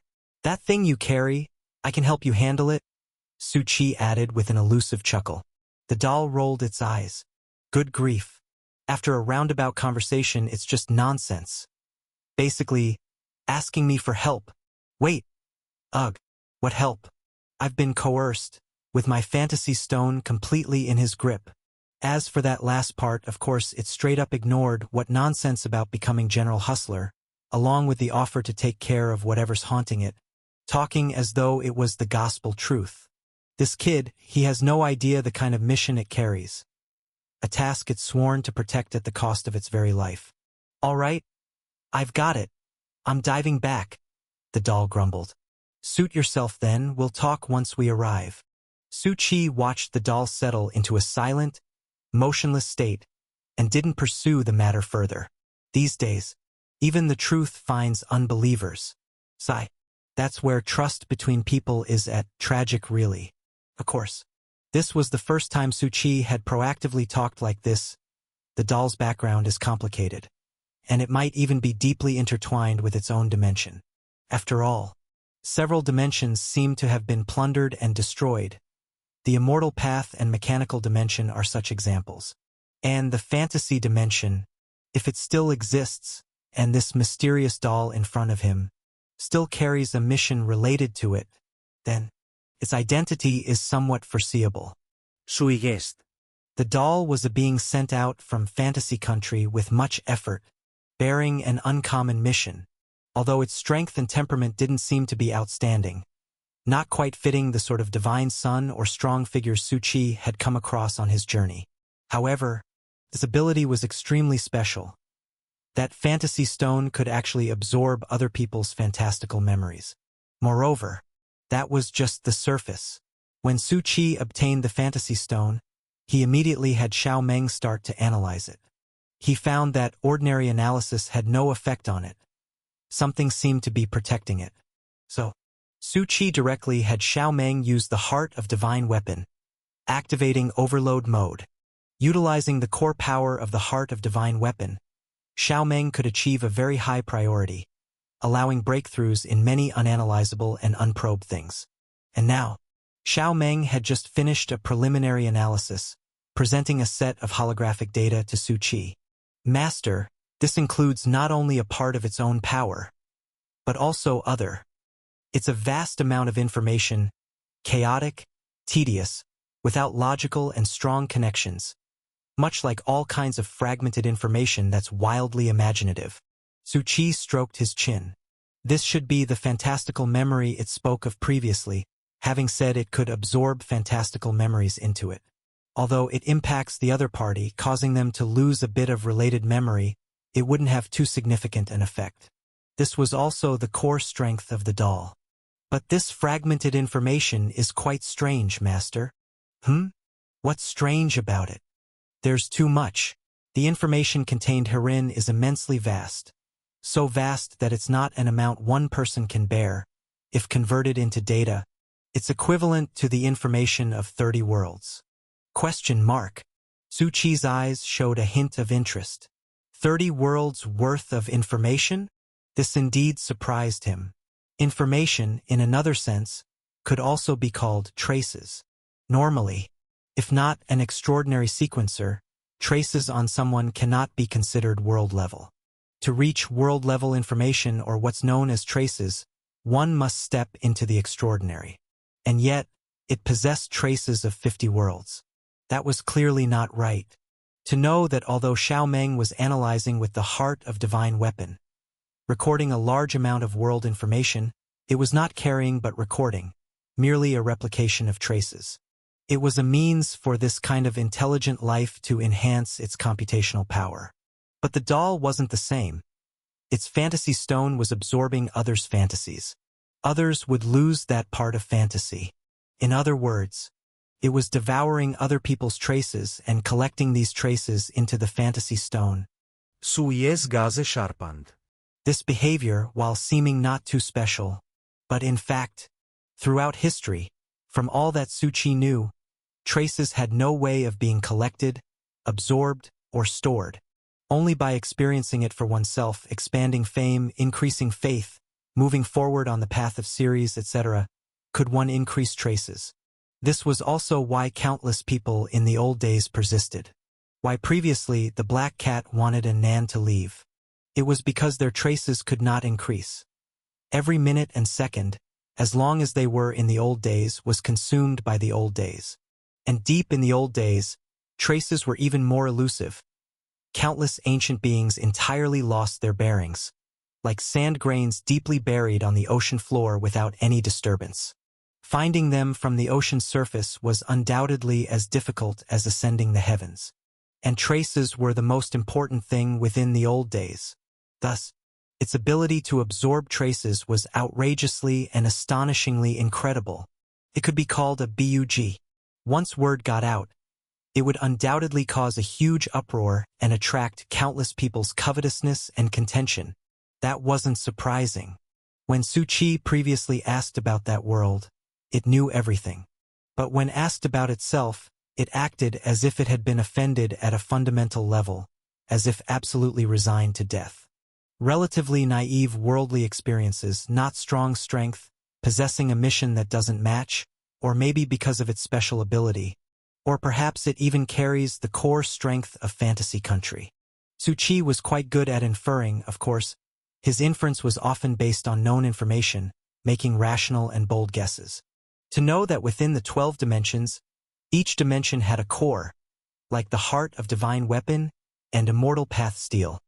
Each carried the great power of recovering dimensions. In his mind, there was already an ordinary person's doll that had been discovered to be special, chosen out by strong figures from fantasy country, and then left the ghost blood world, absorbing various traces without any support on the way, all for the purpose of saving the fantasy country buried in the old days. How to put it, although it makes sense, but... Su Qi paused. Quite a cliché fantasy movie plot. Based on his own experience, such bad movies were indeed not rare, where the endings often portrayed a one-person heroic success in saving a world. Then they ended vaguely. Unfortunately, this was the present world, bound to be even more brutal. From what he could see, it seemed to rely on itself to make it this far, through actions like moving from one spot to another, disguising a nest. It seemed to have absorbed many people's fantasies, increasing its traces significantly over a year, although very inspiring. But Su Qi thought it was doomed to fail. During this year, it seemed that everything was purely based on his own actions. Carrying the hopes of the entire village, such a big secret was not shared with others. He hid it as much as possible. He appeared to be quite stable. However, to stand up in this present world, what was needed wasn't stability, but risk. Relying on oneself alone wouldn't work. Moving carefully, strategizing all around, blending among the top forces, valuable to oneself, becoming an unseen spy with a grand secret, was the way to reap enormous benefits. This path had proven successful before because it was a copy of Old Huang. Old Huang, though a priest who swore allegiance and pure faith to the gods, always managed to escape unscathed. However, a doll didn't seem suitable. It needed a guiding principle. It seems my approach is correct. Su Qi shared all sorts of things with it, not just igniting its disbelief and scoffing. Such candidness was planting a seed in its heart. waiting for this seed to sprout gradually during the journey, until it voluntarily spoke up, seeking help. Su Chi had already considered Xiao O a new member of the Hustlers sect. Although it disagreed, he had agreed. This time he really struck gold. Su Chi glanced at the doll. Who could have thought that the trace that baffled countless gods would find its breakthrough in such a small entity? This guy knew how dangerous it would be if exposed, so it was desperately hiding, and ordinary people truly couldn't catch it. If it weren't for his own outrageous cheats, he might not have been able to grasp its vital point. The group continued forward, flying swiftly through mid-air. The world was vast, and even though the journey was filled with various dangers, it wasn't a problem for them. Merely after 3 days and nights, they had already crossed most of the world, approaching Demon Land. Moreover, they had not stopped at any survivor town along the way. Although for most people, enduring such travel wasn't much, it was tough on Lu Fan and Rab. They could fly, but only for short distances and durations. Such prolonged travel almost made them cry. Fortunately, in the end, Anan gave them each a win mark, just barely keeping up with the group. Qinsheng's eyes slightly shifted forward, his calm gaze filled with depth. Just ahead is one of the top 10 frontline cities near Demon Land. We'll rest there first, then go challenge for a holy artifact. Challenge. Anan caught the word. Aren't most holy artifacts scattered and hidden outside? Those are fragments, Qinsheng calmly said, and they are ordinary holy artifacts, while high-level holy artifacts are in Demon Land, held by some rule or high-level demon. To obtain them, one must challenge the rule or the demon. I see. Anan nodded thoughtfully, gathering as much information as possible now. Fortunately, Qinsheng knew he was unfamiliar with the area and proactively shared many things without concealment. Anyway, we'll head straight into the city, but Brother N, since it's your first time here, there are many things you're unfamiliar with. I need to tell you a few things, Qinsheng gently said. With our identities, we naturally don't need to fear most people. Yet there are still quite a few rival entities, perhaps all gathered into an alliance, preparing for future events. So, inevitable conflicts and troubles will arise, if we really encounter them. Anan furrowed his brow. Avoid temporarily? No. Qinsheng sneered. Naturally we fight. The path of the mighty knows no retreat. What a sharp edge. These heavenly prides, each extraordinary, none willing to step back, facing any battle undaunted. They truly possess the might of the strong. Luo Shinfu couldn't help but exclaim. Once they step into Sequence 6, they might immediately manifest spiritual force, quite impressive. Spiritual force. It was akin to an imposing aura, naturally manifested only by the true powerhouses, unlinked directly to spiritual energy, strength, or cultivation. Previously, in the space at the Singularity, including Otto, everyone possessed remarkable spiritual force. Of course, spiritual force only becomes apparent when one steps into Sequence 6, and most people almost lack it. Is that so? Su Chi stroked his chin. But why do I find this kind of street fight, where one must determine a victor, rather childish? What was a proper discourse of a powerhouse, turned bizarre when it came out of your mouth. Luo Shinfu gently said, a powerhouse's battle is essentially a collision of sequences, strength, etc. Not just about winning or losing, but attracting countless attentions. Prestige will increase, and deterrence becomes essential for a powerhouse. If you reach the point of establishing a shrine, prestige will have boundless wonders for you. Su Chi, is that the way it is? And from what he knew, prestige and influence were like a stepped concept. Deeper still should be the power of faith. And all of this is closely related to traces. Thus, it wasn't surprising that each god desired to establish shrines and churches, revealing miracles now and then, as this was also a method to increase traces. However, this was Su Chi's way of simplifying the complex, and he believed all this wasn't so simple, much like how shrines and the power of faith mattered greatly to countless powerhouses. It surely wasn't just about traces. Perhaps it was related to the sequence path or even becoming a deity. At this moment, they had already seen the city, which before its collapse was a normal world, with regular levels of technological and social development. The city before them, though slightly run down with ruins around its perimeter, could still be considered prosperous, with its vast, elaborate billboards and the nightlife of its streets, the grandeur of its buildings indicating its former luxury. However, now this city had become the front line against the monsters. Let's go. Qinsheng had already entered the city. The thin light curtain outside did not stop them from entering, but only blocked the pollution. To my base.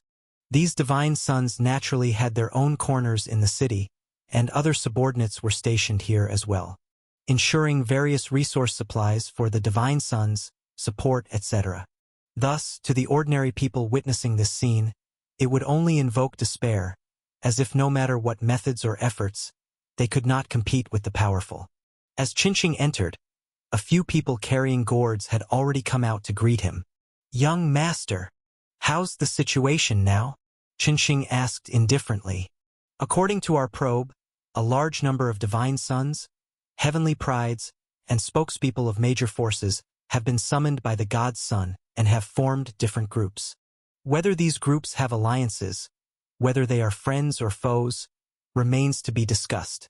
Furthermore, numerous top-tier powerhouses and massive families of large boundaries are also contacting them. Understood. Qinsheng looked at Anan calmly. Brethren, now you understand the importance of choosing sides, as we discussed earlier.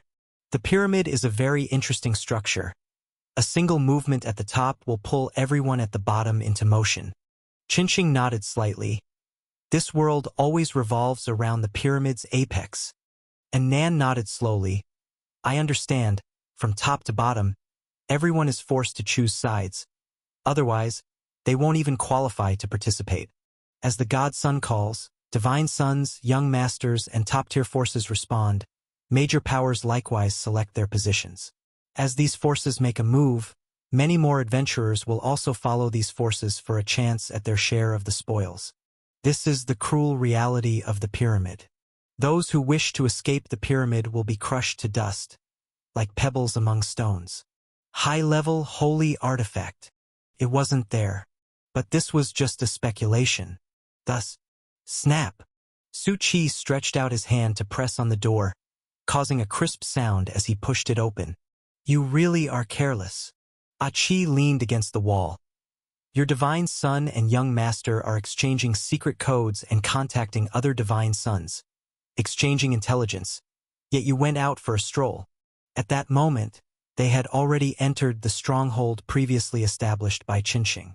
Su Qi looked at Lu Fan and Rab, who were sitting outside at this very moment, somewhat stiffly upright, truly resembling subordinates of Anan. Although they initially felt uncomfortable, after traveling for 3 days, even if they were foaming at the mouth, they were eager to keep up, which showed they also recognized this as an opportunity. Who would willingly remain ordinary? They had now entered what was called a stronghold.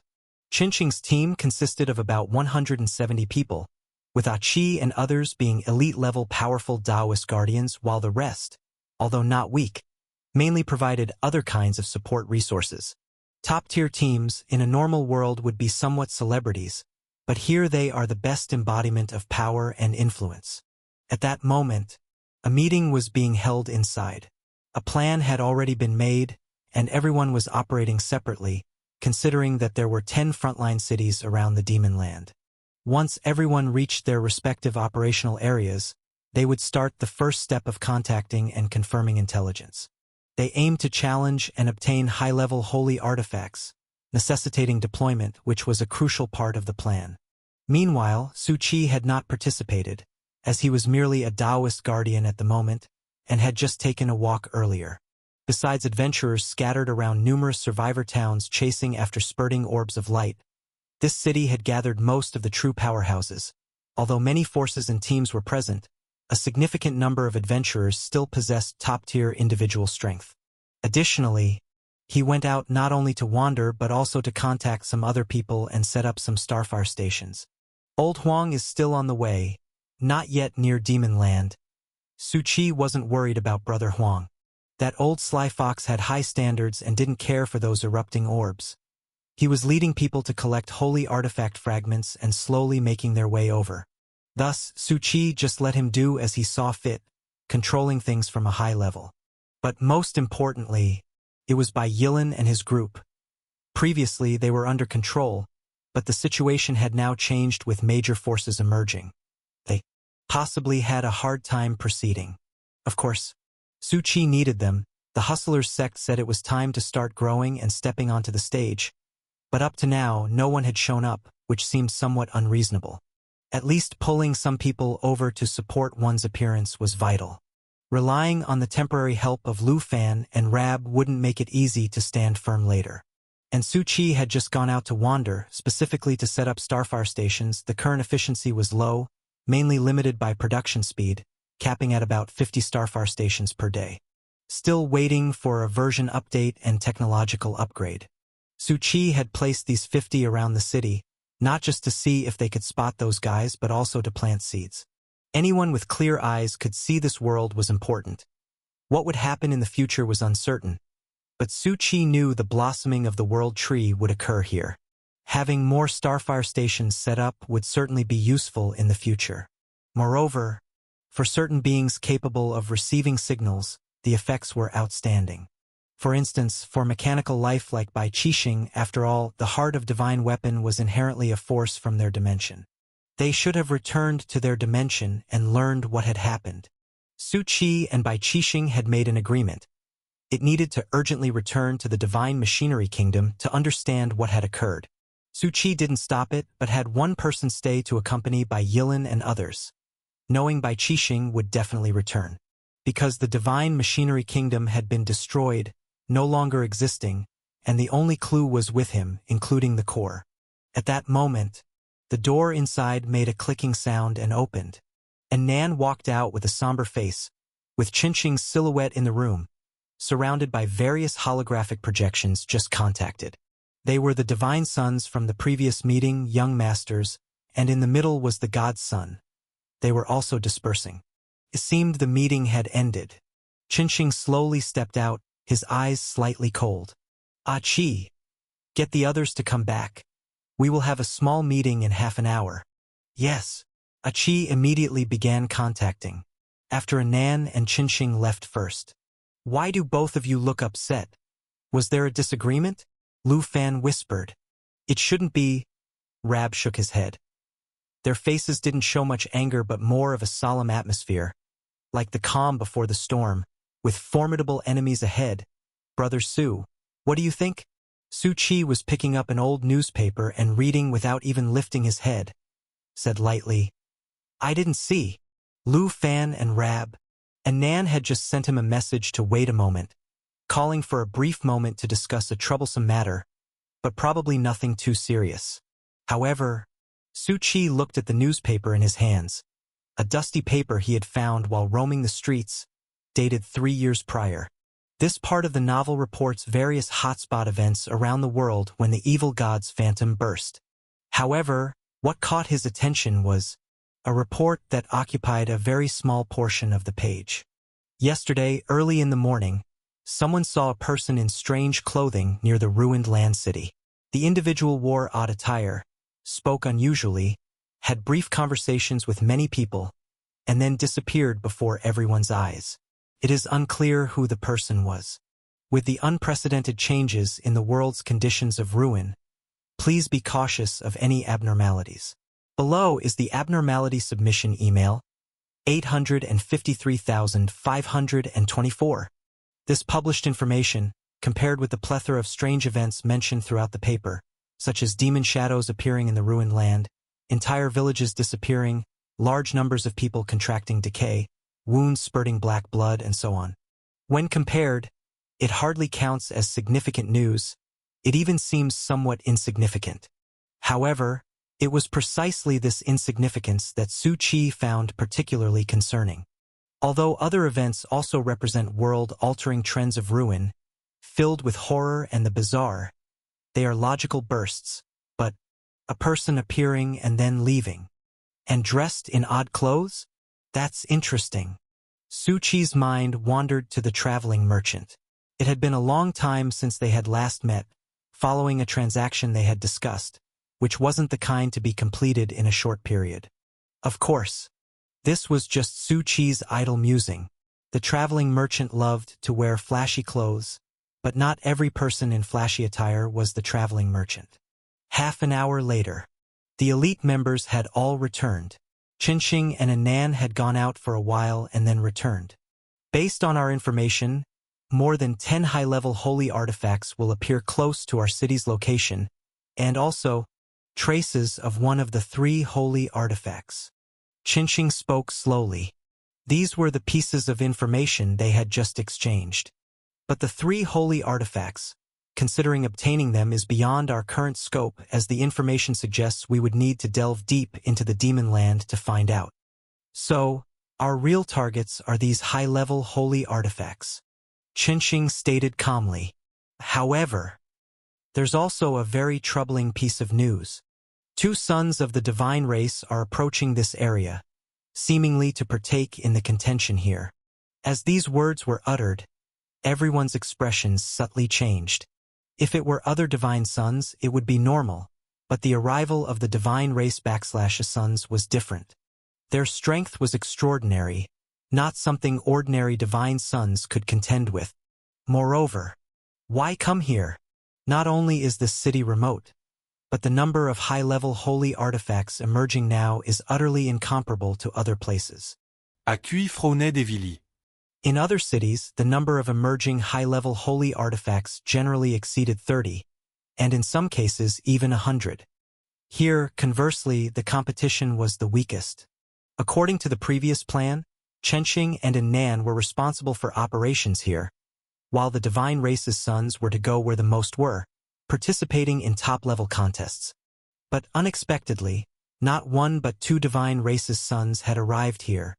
This meant they would be set on contending. Both Qinxing and Anan were quite wary of this. We need to see which holy artifact they aim to contend for, and then we'll try to steer clear. However, other divine sons and young masters would likely do the same. Anan gently said, "That's all we can do for now." He naturally did not wish to encounter the divine race's sons. Having seen one of them in action before, he knew his current strength was not enough to compete. In short, be ready. The emergence of the high-level holy artifacts should be soon. Qinxing spoke evenly. At this moment, the same information was spreading throughout the city. Whether it was other divine sons, young masters, or powerful factions, everyone was aware that 2 sons of the divine race were approaching. No one knew how soon they'd arrive or how many would come, but everyone was paying attention. This is the prestige we spoke of before. Su Chi observed the scene. A single name draws the attention of countless. He was quite interested in the new divine race's sons and wondered when he would see the angel divine race. He himself possessed an angel series who were all buddies. Though the other might draw a blade on his buddy, he still wanted to see what the legendary angel race really looked like. As the night quietly descended, before the high-level holy artifacts erupted, everyone remained silent without taking action. Although there had been conflicts among divine sons before, these were usually confined to the unpopulated outskirts of the city, and none waged with full strength. After all, no one wanted to reveal all their cards here, especially since they would soon be contesting for high-level holy artifacts. With 2 sons of the divine race approaching, they were even more restrained. Meanwhile, Su Chi casually strolled around the city, watching some of the fights between divine sons, young masters, and even some well-known talents and supernovas. Their strength was indeed formidable, but it failed to pique Su Chi's interest.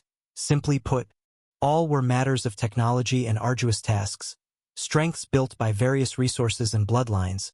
But when it came to combat awareness and potential, Su Chi spotted many flaws and weaknesses.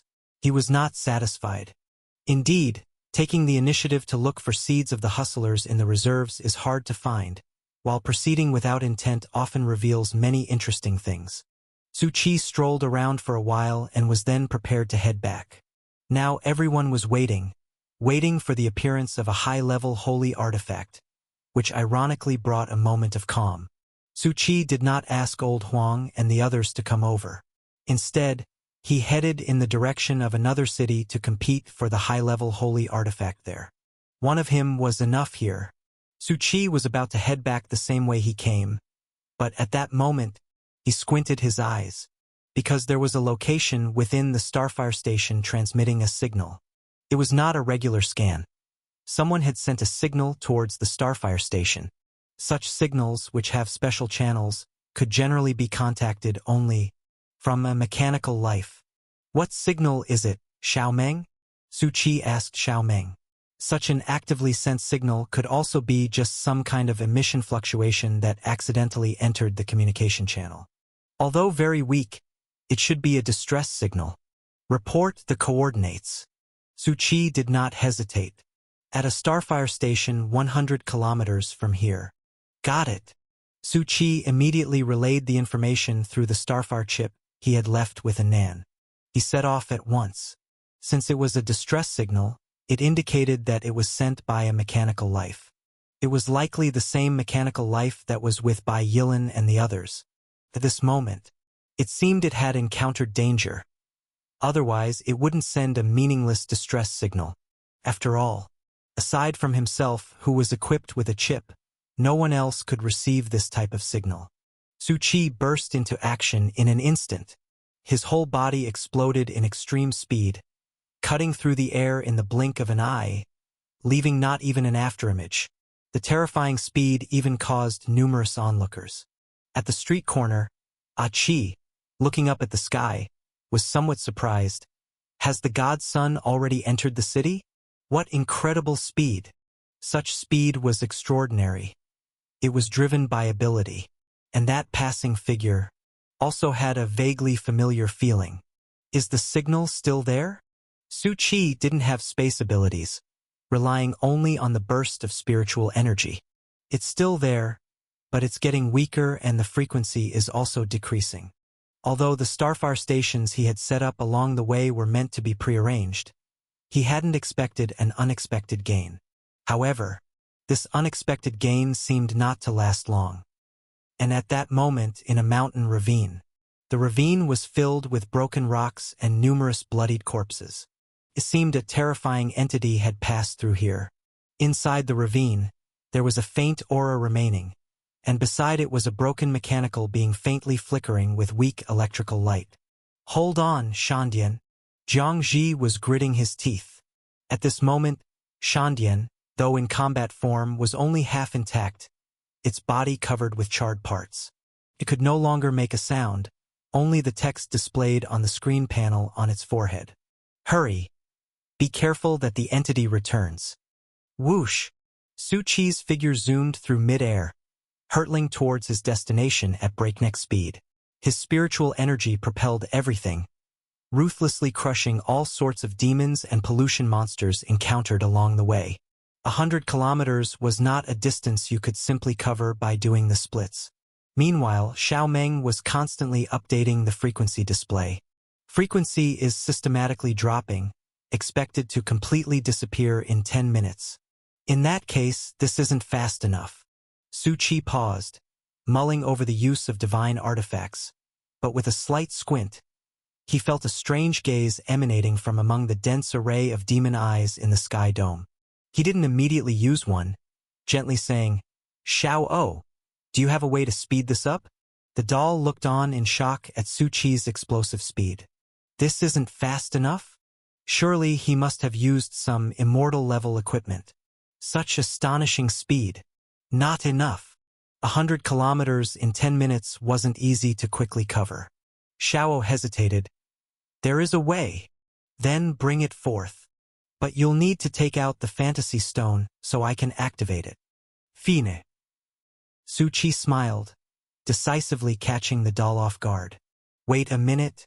He so easily handed it over? Su Qi's smile was harmless, as if devoid of any scrutiny or guard. The doll's mind was racing. What an opportunity. At this very moment, in that same eerily dangerous place, within a concealed cave in the canyon, only half of Shandian remained, its mechanical body sizzling with electricity and sparks, seemingly on the brink of death and immobile. and the screen flashed several characters. Why won't you just leave? Jiang Zi's voice was grave. How the hell could I leave you alone here? I am Jiang Zi. Shandian crackled, the screen slowly posing a question. Do not understand? Does this name have a meaning? No meaning, just talking nonsense because my brain's a mess, Jiang Zi grumbled. Anyway, you're a member of the Hustlers, and so am I. I sure as hell won't abandon a comrade. Shandian paused. It wanted to say it never became a member of the Hustlers, but it just ended up displaying a series of ellipses on the screen. Quick, Shandian, tell me how to connect this. I fixed my electric Fiji cup before, so I refuse to believe I can't fix this. Jiang Zi frantically searched over Shandian's body, desperately attempting to reconnect severed wires. When that terrifying creature appeared, it was Shandian that saved him. Otherwise, it would have been him lying there. So, he wouldn't abandon Shandian. Damn it, can these wires be reconnected? It's too complicated to understand. Instead, a zapping sound. A surge of electricity jolted through him, causing his hair to stand on end. Shandian's screen characters flickered. Give up.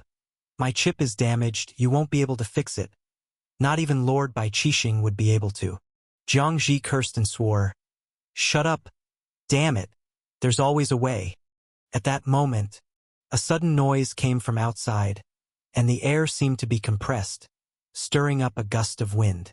Jiang Zi's face darkened, his eyes showing a mix of wariness and caution. He immediately lowered his voice and peered outside. Had that terrifying creature returned? And at the entrance of the cave, a tall shadow appeared. Without any hesitation, a weapon materialized in Jiang Zi's hand. Don't worry, I'll take you and escape, finding Mr. Nancy. He's from the technologically advanced everyday commerce. He must have a way. But the next moment, a soft voice reached them. No, he doesn't have any way at all. Jiang Zi's eyes widened in shock at the sound of that voice. He looked at the figure stepping in, his pupils dilating. Su Buxian. Su Qi revealed a smile.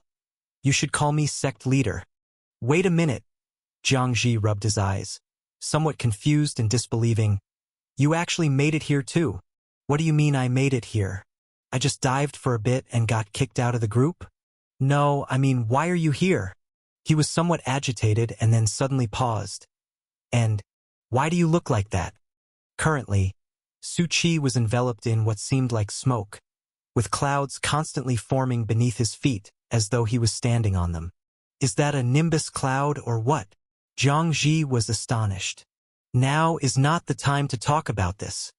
Su Qi calmly shifted his gaze toward Shandian. Poor old Shandian about to crash. At this moment, Shandian looked utterly miserable. Although it lacked flesh and blood, its mechanical parts were shattered, and it seemed on the verge of short-circuiting any moment. Jiang Zi quickly said, Right. Shandian is in a bit of a bad way. Su Buxian, can you contact Lord Bai Qixing? I can't get in touch, replied Su Qi. But don't worry, I can handle it. Jiang Zi was taken aback. He could solve it? After all, I used to be a doctor with a professional license. That's great. Great my ass. Jiang Zi's eyes bulged. This is machinery. What does that have to do with being a doctor? But Su Qi was already stepping towards Shandian, reaching out to tap Shandian's casing. It looks like you're in quite a bad shape. You don't say. Shandian was also bewildered, probably close to short-circuiting. Even the characters hastily displayed on the screen were intermittent. You have dealt with chips. Must know once damaged. Hard to fix. So give up. Have a little faith in me. I've already told you I'm a professional, Su Qi said as he took out a pair of pliers. Usually you're supposed to cut the red wire, right? That's bomb defusal.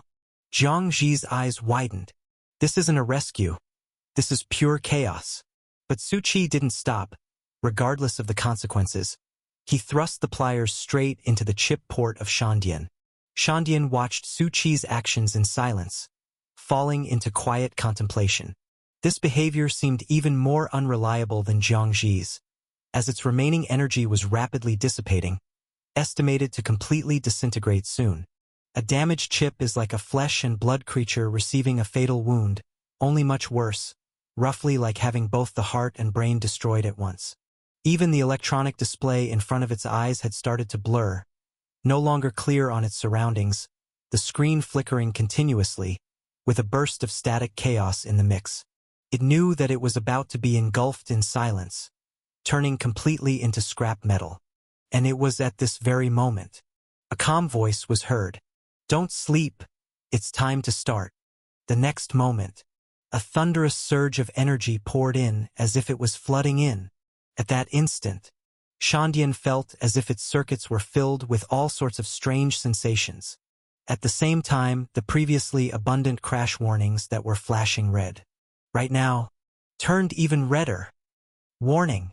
Energy levels have reached peak. Warning. Chip entering overload mode. Warning. A large amount of external data flow is repairing the crash library. Warning. A series of various warnings appeared amidst Shandian's flickering screen. The next moment, the snowy screen vanished, and all the consciousness data returned. It suddenly widened its eyes, only to see Su-Chi's pupils calmly looking at it, slowly revealing a smile. "Congratulations, you've woken up and birthed a 4 pounds 6 ounces baby boy." Shandian? It was even somewhat bewildered for a moment. What the hell is this? Moreover, it looked towards the dark mechanical component that Su-Chi was holding in his hand. Shandian was a bit clueless. Is this my core energy component? Wait, I can talk now, and my body has been restored? It looked at itself somewhat in shock. It reached out to touch the core energy component outside its chest chip. My core reactor has even been upgraded. The immense energy inside was exactly what the pop-up warnings about overload were talking about. What the hell is going on here? Su-Chi slowly threw the replaced damaged energy source into a storage room in the holy light corridor. "I've told you, I'm professional."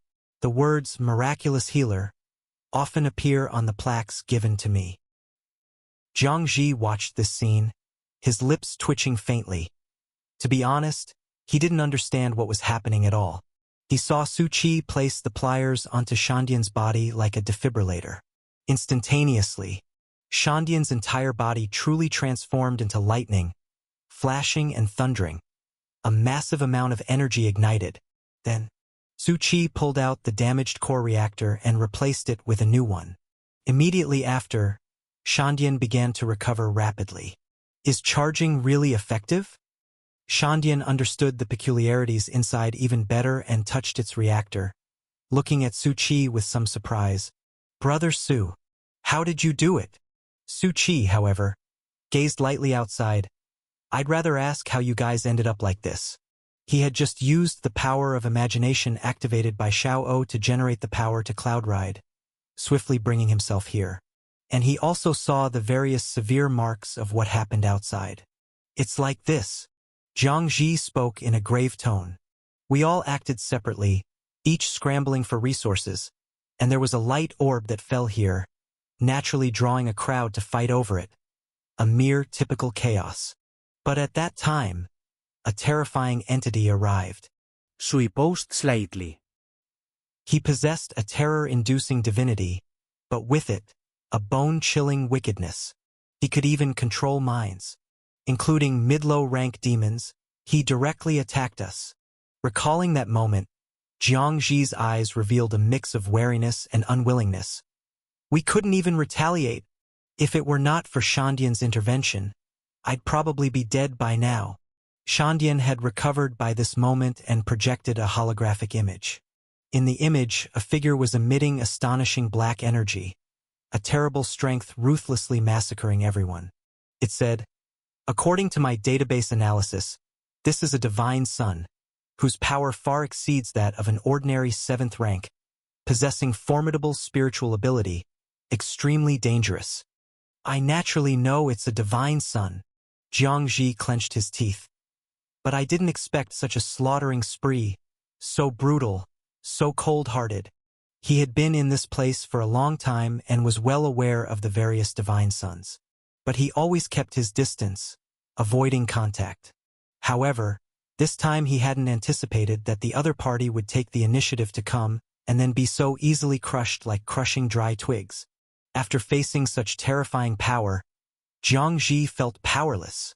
"Do you think everyone is as nice as Duan?" Su Qi said indifferently.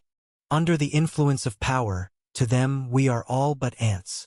The other party was indeed a divine son, but his power was much greater than that of an ordinary divine son, though still not quite on par with the son of the divine race. This divine son also likely had a strong team behind him, led by a son of the divine race. Could it be one of the teams led by the son of the divine race that we received news about before? Although Su Qi did not know their purpose, the ferocity of their methods and that demonic aura and power were far from simple. The power of the abyss affected everything, and amidst the chaotic order, there were those who took on abyssal deals, including divine sons. Yet presently, the abyss and the god's palace in the present world seemed to have no presence. But in reality, the clash between the heavenly destiny people and the venerables, the two forces, were probably already surging, a macro-confrontation. For the time being, it had nothing to do with the majority of life in the grand scheme of things. Every person was now vying for their self-interest, for the capital to survive or rise in this chaotic world. "Regardless, let's get going," Su Qi said softly. "We'll talk about the aftermath when we get back to the city. After all, now is when the Hustlers sect really needs you." "Jiang Ji, why does that sound so unsettling to me?" "Xiao O," Su Qi called out directly, "activate the cloud riding mode." The doll seemed somewhat sullen, directly activating the fantasy stone. Surprisingly, all three of them produced clouds and took to the air, crossing kilometers with just a slight motion. It had been hoping to find an opportunity to retrieve its fantasy stone. But who would have thought there would be no chance? Atop the fantasy stone lay a pile of wrapped and peculiar starfire, clingy like parasitic worms, firmly stamped with a mark. Couldn't even extinguish them. Who exactly is this guy? With all sorts of strange and bizarre things. Jiang Ji, Shandian, and Su Qi were flying at high speed. "Brother Su, where have you been all this time? There was no news at all. You don't know how much has happened. Do you know Nancy from Everyday Commerce? He actually knows you and took extra care of us on the way." As soon as Jiang Ji saw Su Qi, he couldn't help but start recounting what had happened along the way. Su Qi's eyelids twitched slightly. "Nancy, huh? That guy entered here too, and he turned out to be one of the heavenly destiny people. Not bad. Little Nancy has done quite well. Everyday Commerce has developed faster than I imagined. It seems that many interesting things have happened during my absence. Mr. Nancy later went to meet with other heavenly destiny people.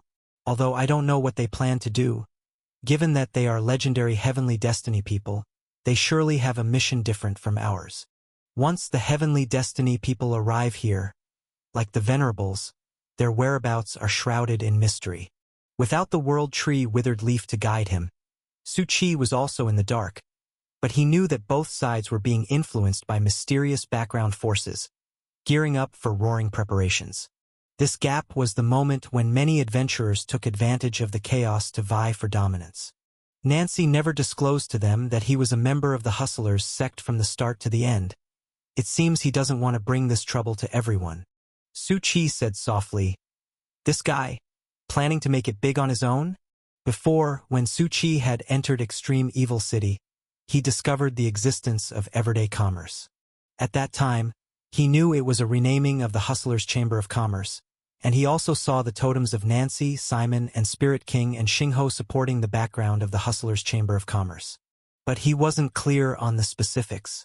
For example, how Nancy had become a heavenly destiny person, the current situation of the Hustlers' Chamber of Commerce, and whether the technology of the Super Dream Protocol base stations he had left behind had flourished.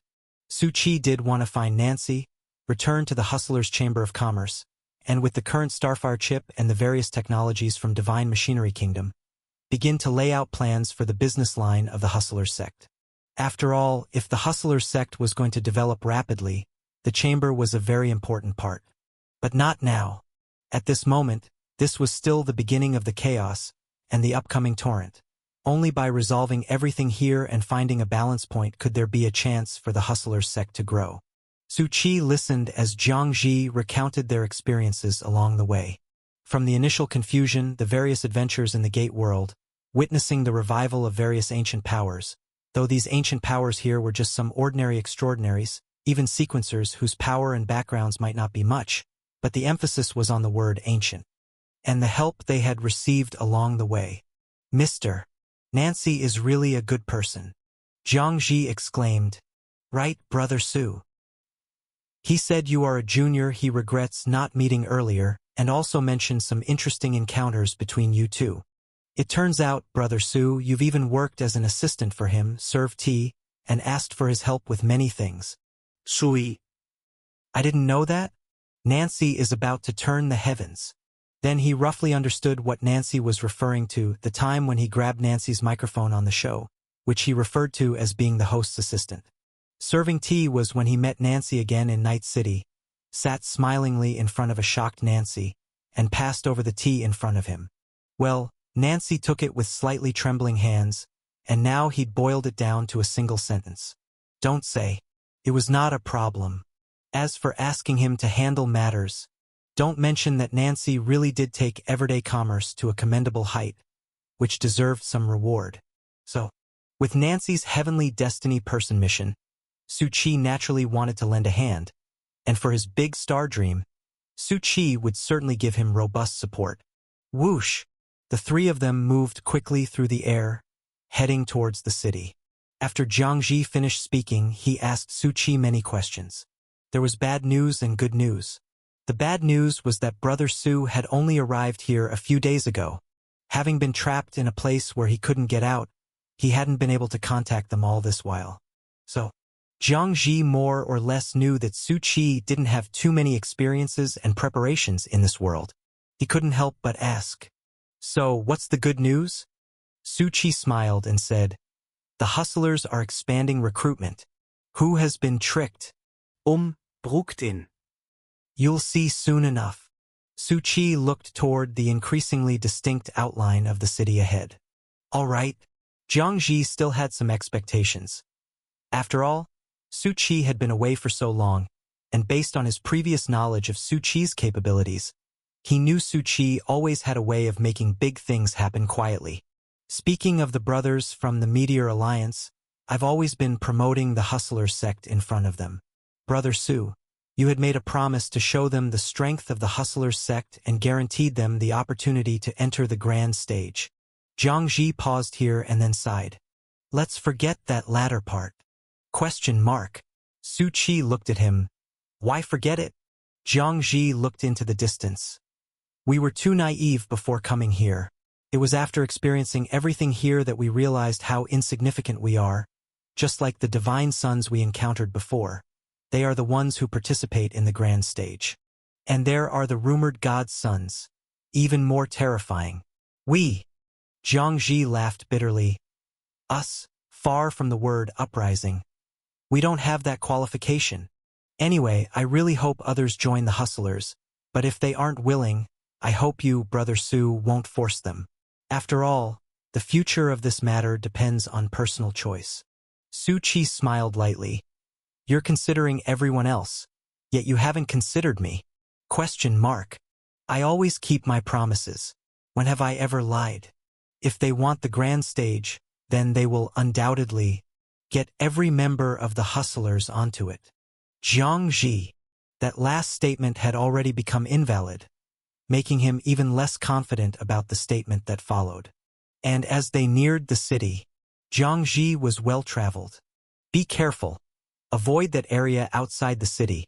It's chaotic and dangerous.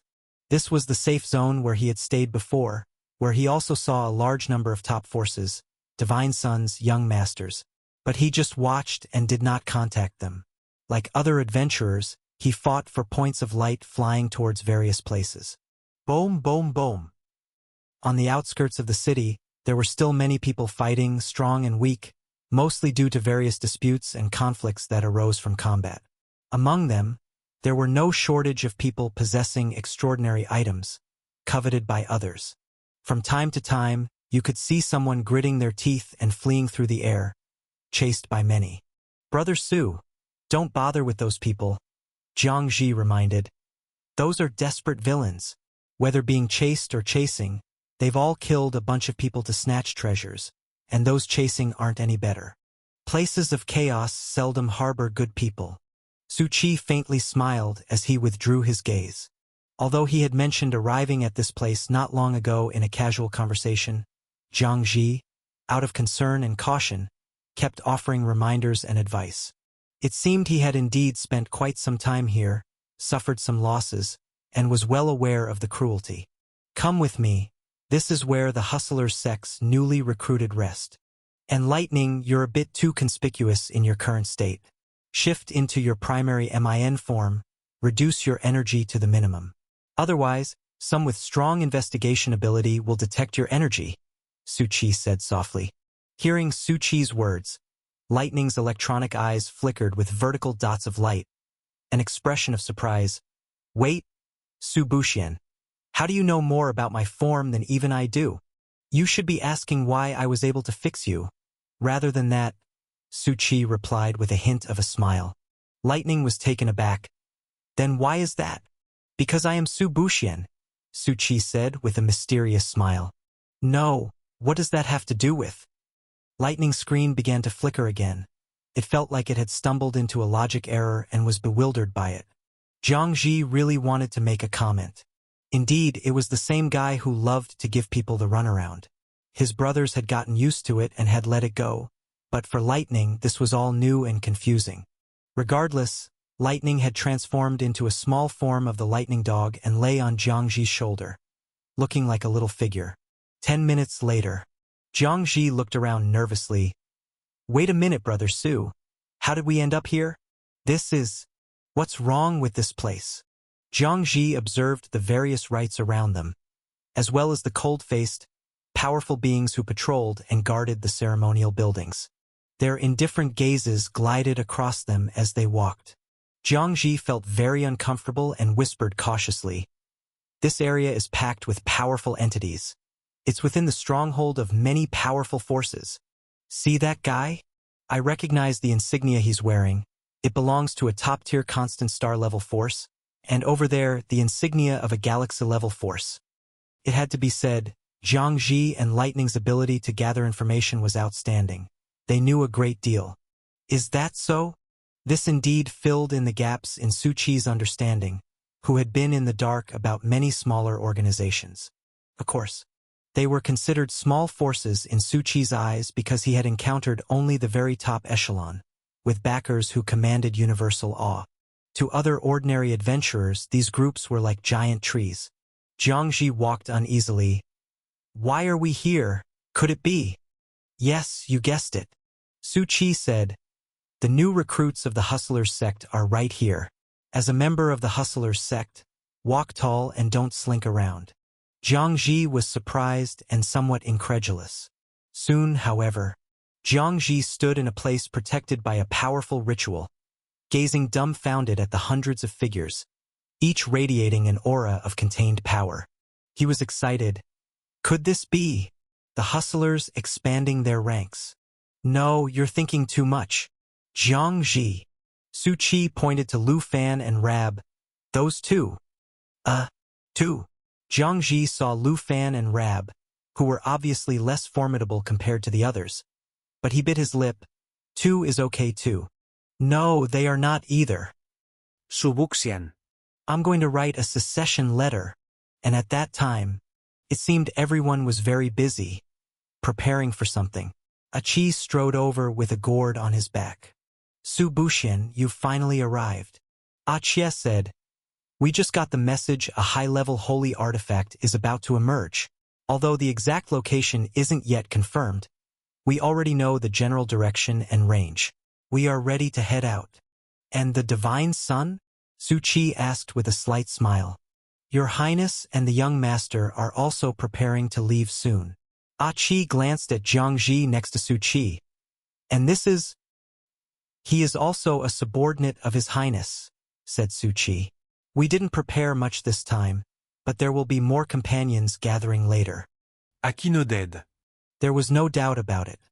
Not only was Nan a true divine son, possessing many followers to protect the Tao was only normal. Jiang Ji watched Qi leave, somewhat shocked. Wait, Brother Su, the Highness just now. Su Qi was about to speak when he suddenly looked ahead. They're coming soon. The entire grand ritual emitted a fluctuation, as if it had confirmed something, pointing in a certain direction. Within a few breaths, two figures stepped out from within. Qi and the others immediately approached. Young Master. Lu Fan and Rab also excitedly got ready with their equipment. Highness. They had already very much assumed their roles. Jiang Ji's eyes widened even further. You've hooked up with a divine son. How could he have missed the undisguised divinity that soared to the heavens from the two of them? Qinxing calmly looked at everyone. The direction has been confirmed. We set off immediately. And Nan glanced at Su Qi, then at Jiang Ji, his eyes revealing a trace of curiosity. Brother Su, who is this? A member of the odd jobs department of the Hustlers sect. And Nan was taken aback. This was his first time seeing another member of the Hustlers sect. Although the person had no strong aura, compared to other ordinary adventurers, he definitely stood out. The odd jobs department, what is that? The name is quite unique. Can I join this department? Let's go, we'll talk on the way, said Su Qi calmly. At this very moment, Qinxing and the others were already preparing to set out. The two divine sons began their journey with everyone else taking flight. And it was not just them. Naturally, many others in the city also set in motion, ready to vie for the high-level holy artifact that the city beckoned to. Jiang Ji followed the team flying behind. He looked at the two divine sons and then at the 100-person team. So, we're the team that has partnered up with divine sons, right? How to put it? Sui post.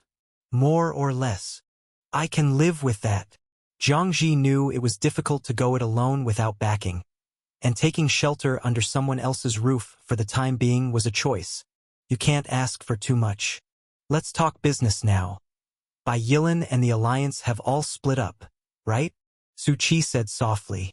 Right, we've agreed on a place, but it's not yet time to meet up. Lightning. Lightning shook its head slightly. I have a task for you, said Su Qi. Take some things for me to the place you guys agreed on, and when you see Bai Yilan, give them to him.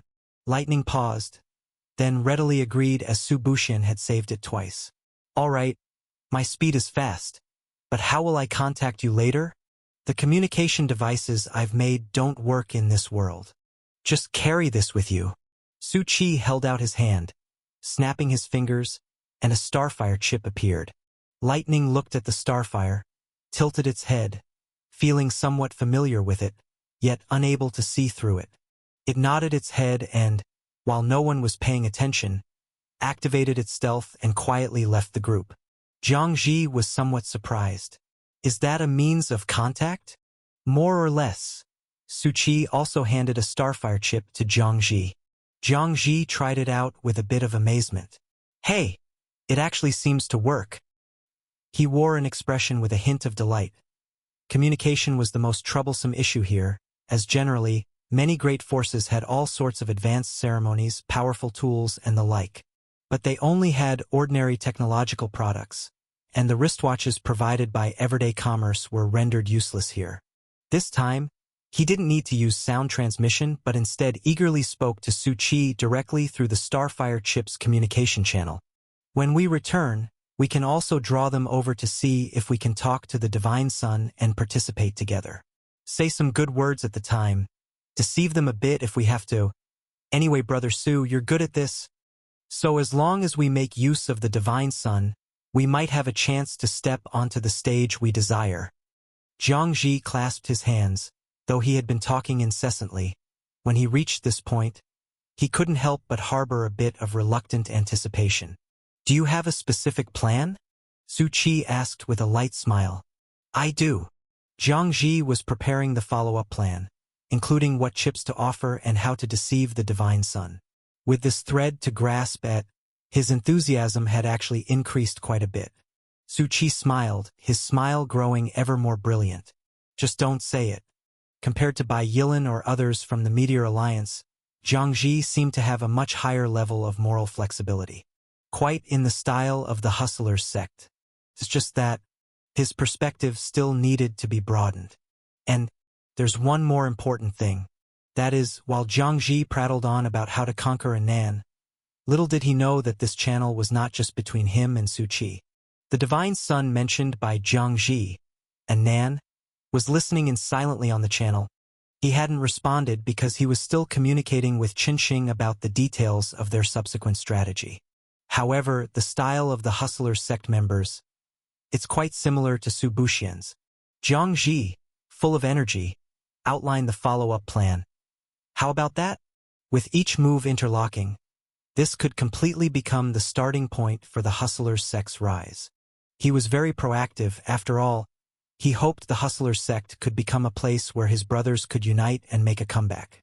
Otherwise, from what he could see now, the Meteor Alliance might gradually fall behind and slowly get left in the dust. Not bad, Su Qi said, stroking his chin. All the arrangements are quite good. Even using the high-tech products given to you by Everyday Commerce as a bait to entice the Divine Son into a trade partnership. Zhang Ji rubbed his head. After all, Everyday Commerce is an incredibly powerful force and has the backing of the Spirit King. It's a bargaining chip, but I worry it might bring trouble to Senior Nancy. Although Brother Su and Senior Nancy seemed to have hit it off and had a great relationship, once Everyday Commerce and what lies behind it were involved, that was a different story. Su Qi chuckled lightly. You can rest assured about this. I'll take care of it. Nancy won't have any objections. Zhang Ji gave a thumbs up. It seemed Brother Su had an even better relationship with that Senior Nancy than he had thought. By the way, while Zhang Ji was pondering how to get started, something suddenly occurred to him. Didn't you say we've expanded our recruitment? I still haven't met the new recruits. How should I put this? He's been here all along. Been? Here? Zhang Ji suddenly paused. He noticed that in the communication channel nearby, it seemed there was not just him and Su Qi, but one more person.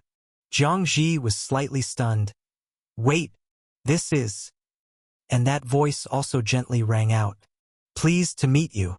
I am the Hustlers sect's new intern member, Anan. Zhang Ji was taken aback. Hello, my name is Zhang Ji. No, wait a minute. The name Anan, did I just hear it somewhere? He furrowed his brows and suddenly raised his head, looking incredulously off into the distance. At this moment, Anan, who was moving forward with Qinxing, where his divinity stirred, was making countless people step aside. Anan turned his head slightly, smiling at Zhang Ji. Zhang Ji was somewhat silent, somewhat dazed, his mind a jumble. All the plans he had just made felt deflated like a burst ball at this moment. The Divine Son had always been in the channel? Had all his plans to deceive the other party been overheard? No, that's not the most important thing. Then, slowly widening his eyes, he looked to Su Qi. What the hell is happening? The Divine Son is actually one of our own. Didn't I tell you? We've recruited more people. Su Qi replied indifferently. Who could have guessed it's the Divine Son? You can't even guess that.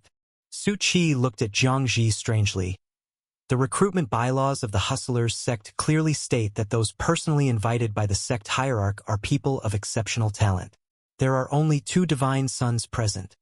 Even your toes could have figured it out. Figured it out? What bullshit? Zhang Ji's eyes widened. And what recruitment bylaws? I've never heard of such a thing. He had a heap of critiques he wanted to spout and a host of questions he wanted to ask, but his heart was not at peace. He repeatedly looked towards Anan, unable to believe that the Hustlers sect was finally getting serious, and they had even added a Divine Son. He couldn't help but want to ask. Divine Son. Have you lost your mind? It's like the son of the richest man coming to work in a studio with only a few people, no money, no technology, no prospects, and not even a license. Does that make any sense? Anan's voice had already come. Brother Su and Brother Zhang Ji. Next, we will be leaving the city. so be careful. He reminded, the two sons of the divine race have probably already taken action. They were seen on the other side of the city before and are probably now reaching out for the high-level holy artifact. Okay. Zhang Ji replied somewhat uncomfortably, as ever since coming to this world, he had seen many God's sons, each one a powerful entity that made them feel a huge disparity, indifferent to the people around them. Actually, this wasn't the first time he had encountered a friendly divine son. Duan was also a divine son, but because of the world's fragmentation at the time and the harmonious relationship as well as Duan's own personality and strength, he didn't have much of a divine son's aura. But coming to this place, he realized the gap between people was bigger than between people and pigs. Zhang Ji, I think I understand now. The high-level holy artifact is what's most important, whereas the light points spewing from the ancient battlefield's projection, though glittering, are actually just scrap metal. He let out a gentle breath. Actually, this matter isn't a secret. Many adventurers can tell, given that the thing we're contesting over is something many powerful beings don't even consider worth their while. The struggle for high-level holy artifacts is a key item in the entire world, a chance that comes with miracles and powerful strength. Many adventurers are aware and wish to try their luck, but it's too difficult, so some ordinary adventurers simply choose to compete for the Orb of Light, considering it a success to have a sip of the broth. And Nan agreed with Zhang Ji's point of view, speaking in a deep voice. Indeed, to contend for this, you not only need strength but also the support of many other forces, and at the same time, you must face even more intense dangers.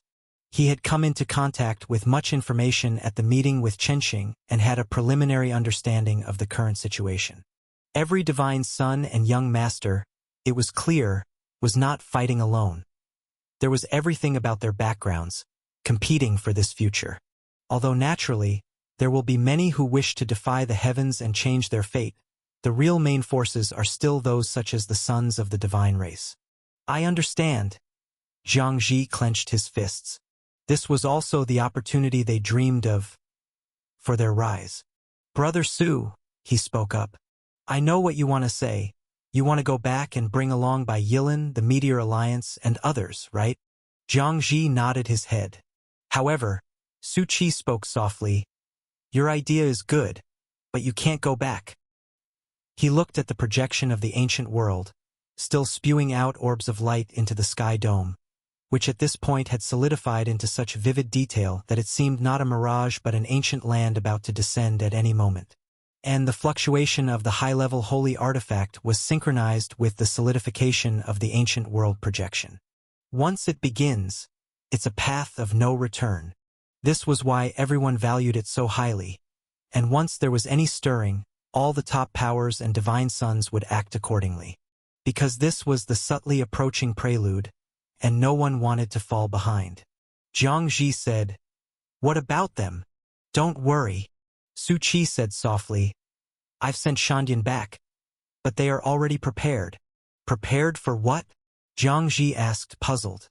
The gathering of the members of the Hustlers sect, preparing to step onto the stage.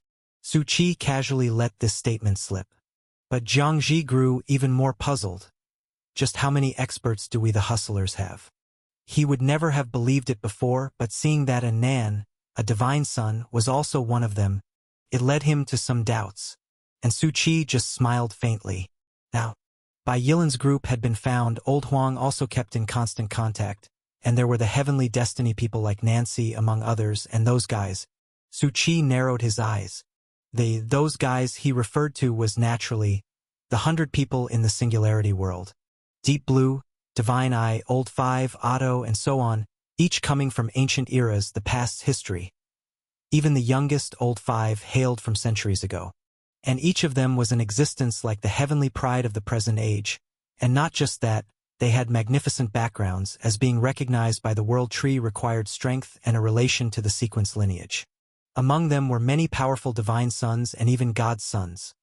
There were as many paths on the world tree as there were stars in the cosmos, and of these, only the tip of the iceberg could reach godly status. Of course, this tip to the present world would be immensely magnified. The number of divine race members was also naturally not small. While they might share the same status, the strength of the divine race within, the number of divinities, and so forth still varied hugely. Some had even perished, while others stood on the very pinnacle of the peaks. Thus, Su Chi didn't delve deeply into the backgrounds of those people. He had signed them as individuals. However, since arriving here, they have one by one disappeared. Su Chi naturally knew this, as everyone carried his Starfar chip on them, their approximate locations visible to him upon entering the star chart. It seemed they had been cared for by the will of the World Tree, sent to different places, ancient and distant.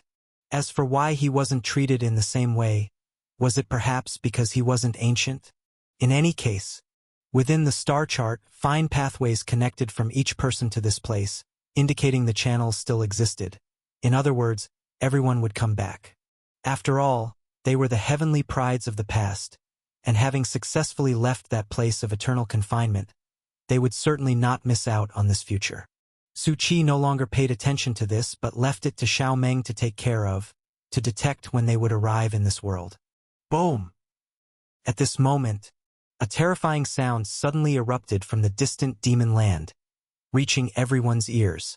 Everyone looked towards the distance. The vast demon land was the largest blood-colored plain linking the 5 continents. And this plain was a terrifying silhouette of blood chi, rising into the sky. It had actually connected with the similarly manifested ancient battlefield fragment in the Sky Dome, creating a very astonishing bloody spectacle, reminiscent of an apocalyptic collapse of heaven and earth. Centered around the demon land, from all directions, residents of 10 cities had already witnessed this scene. Yet they did not slow their pace. The demon land, the ancient battlefield fragment, it seems they have already connected. So, a high-level holy artifact must be born within. Jiang Zi's gaze shifted to the dark red area of the distant demon land, as if looking at the most dangerous zone, where all who approached felt their scalp tingle with the eerie force of spiritual pollution creeping over their bodies. He shuddered. Qinsheng calmly watched the scene, a few traces of wariness flashing in his eyes, but no surprise showed on his face, as if he had long known this would happen. Next, we will step into the range of the demon land. The demon land was vast. It was the central point of the world's collapse, spanning the map like a continent, an area of extreme danger, akin to a taboo place. With the connection to the ancient battlefield fragment in the Sky Dome, anything could happen. Anyway, be careful. They had already stepped into the range of the demon land. The difference from the outside was clear because of the faint mist that carried a chilling blood chi. At the same time, the further they walked, the blurrier the view became in their sight, unable to see the surroundings clearly, as if even the ground under their feet was twisting, and the blood chi all around appeared like a mosaic of imagery, bizarre and terrifying. What on earth is this? Jiang Zi widened his eyes. Everyone stick close together and activate all spiritual power tools. Qinsheng had already spoken in a cold voice. Don't look at the surroundings, the twisted things. This place is full of lost strength. In simple terms, the horror of spiritually polluted forces is merely drifting here, causing the space to twist, making all directions unreliable. Only the divinity of the two of us can give guidance. So, keep your eyes on us and stay close. At this moment, divinity faintly appeared on the bodies of Qinsheng and Nan. This was also why a divine son generally had to lead the way. Of course, using powerful spiritual power tools to scout the way was also possible, and that represented the capital of many large forces. And Su Chi was looking at this scene with great interest. All the weird, unsightly blood-red pollution had no effect on him. Those twists that could make a person lose their way looked like a straightforward crossroads to Su Chi. Lost? Non-existent. And looking at all the twistings, Su Chi immediately remembered everything experienced in Linyuan land before. There was almost an identical lost land. And that place was also full of collapse and distortion. As for the cause, it was because that place was very close to the abyss. And here, it was the same. Su Chi looked towards the murky, twisting blood mist, and the far reaches that were currently unreachable. The abyss, right before our eyes.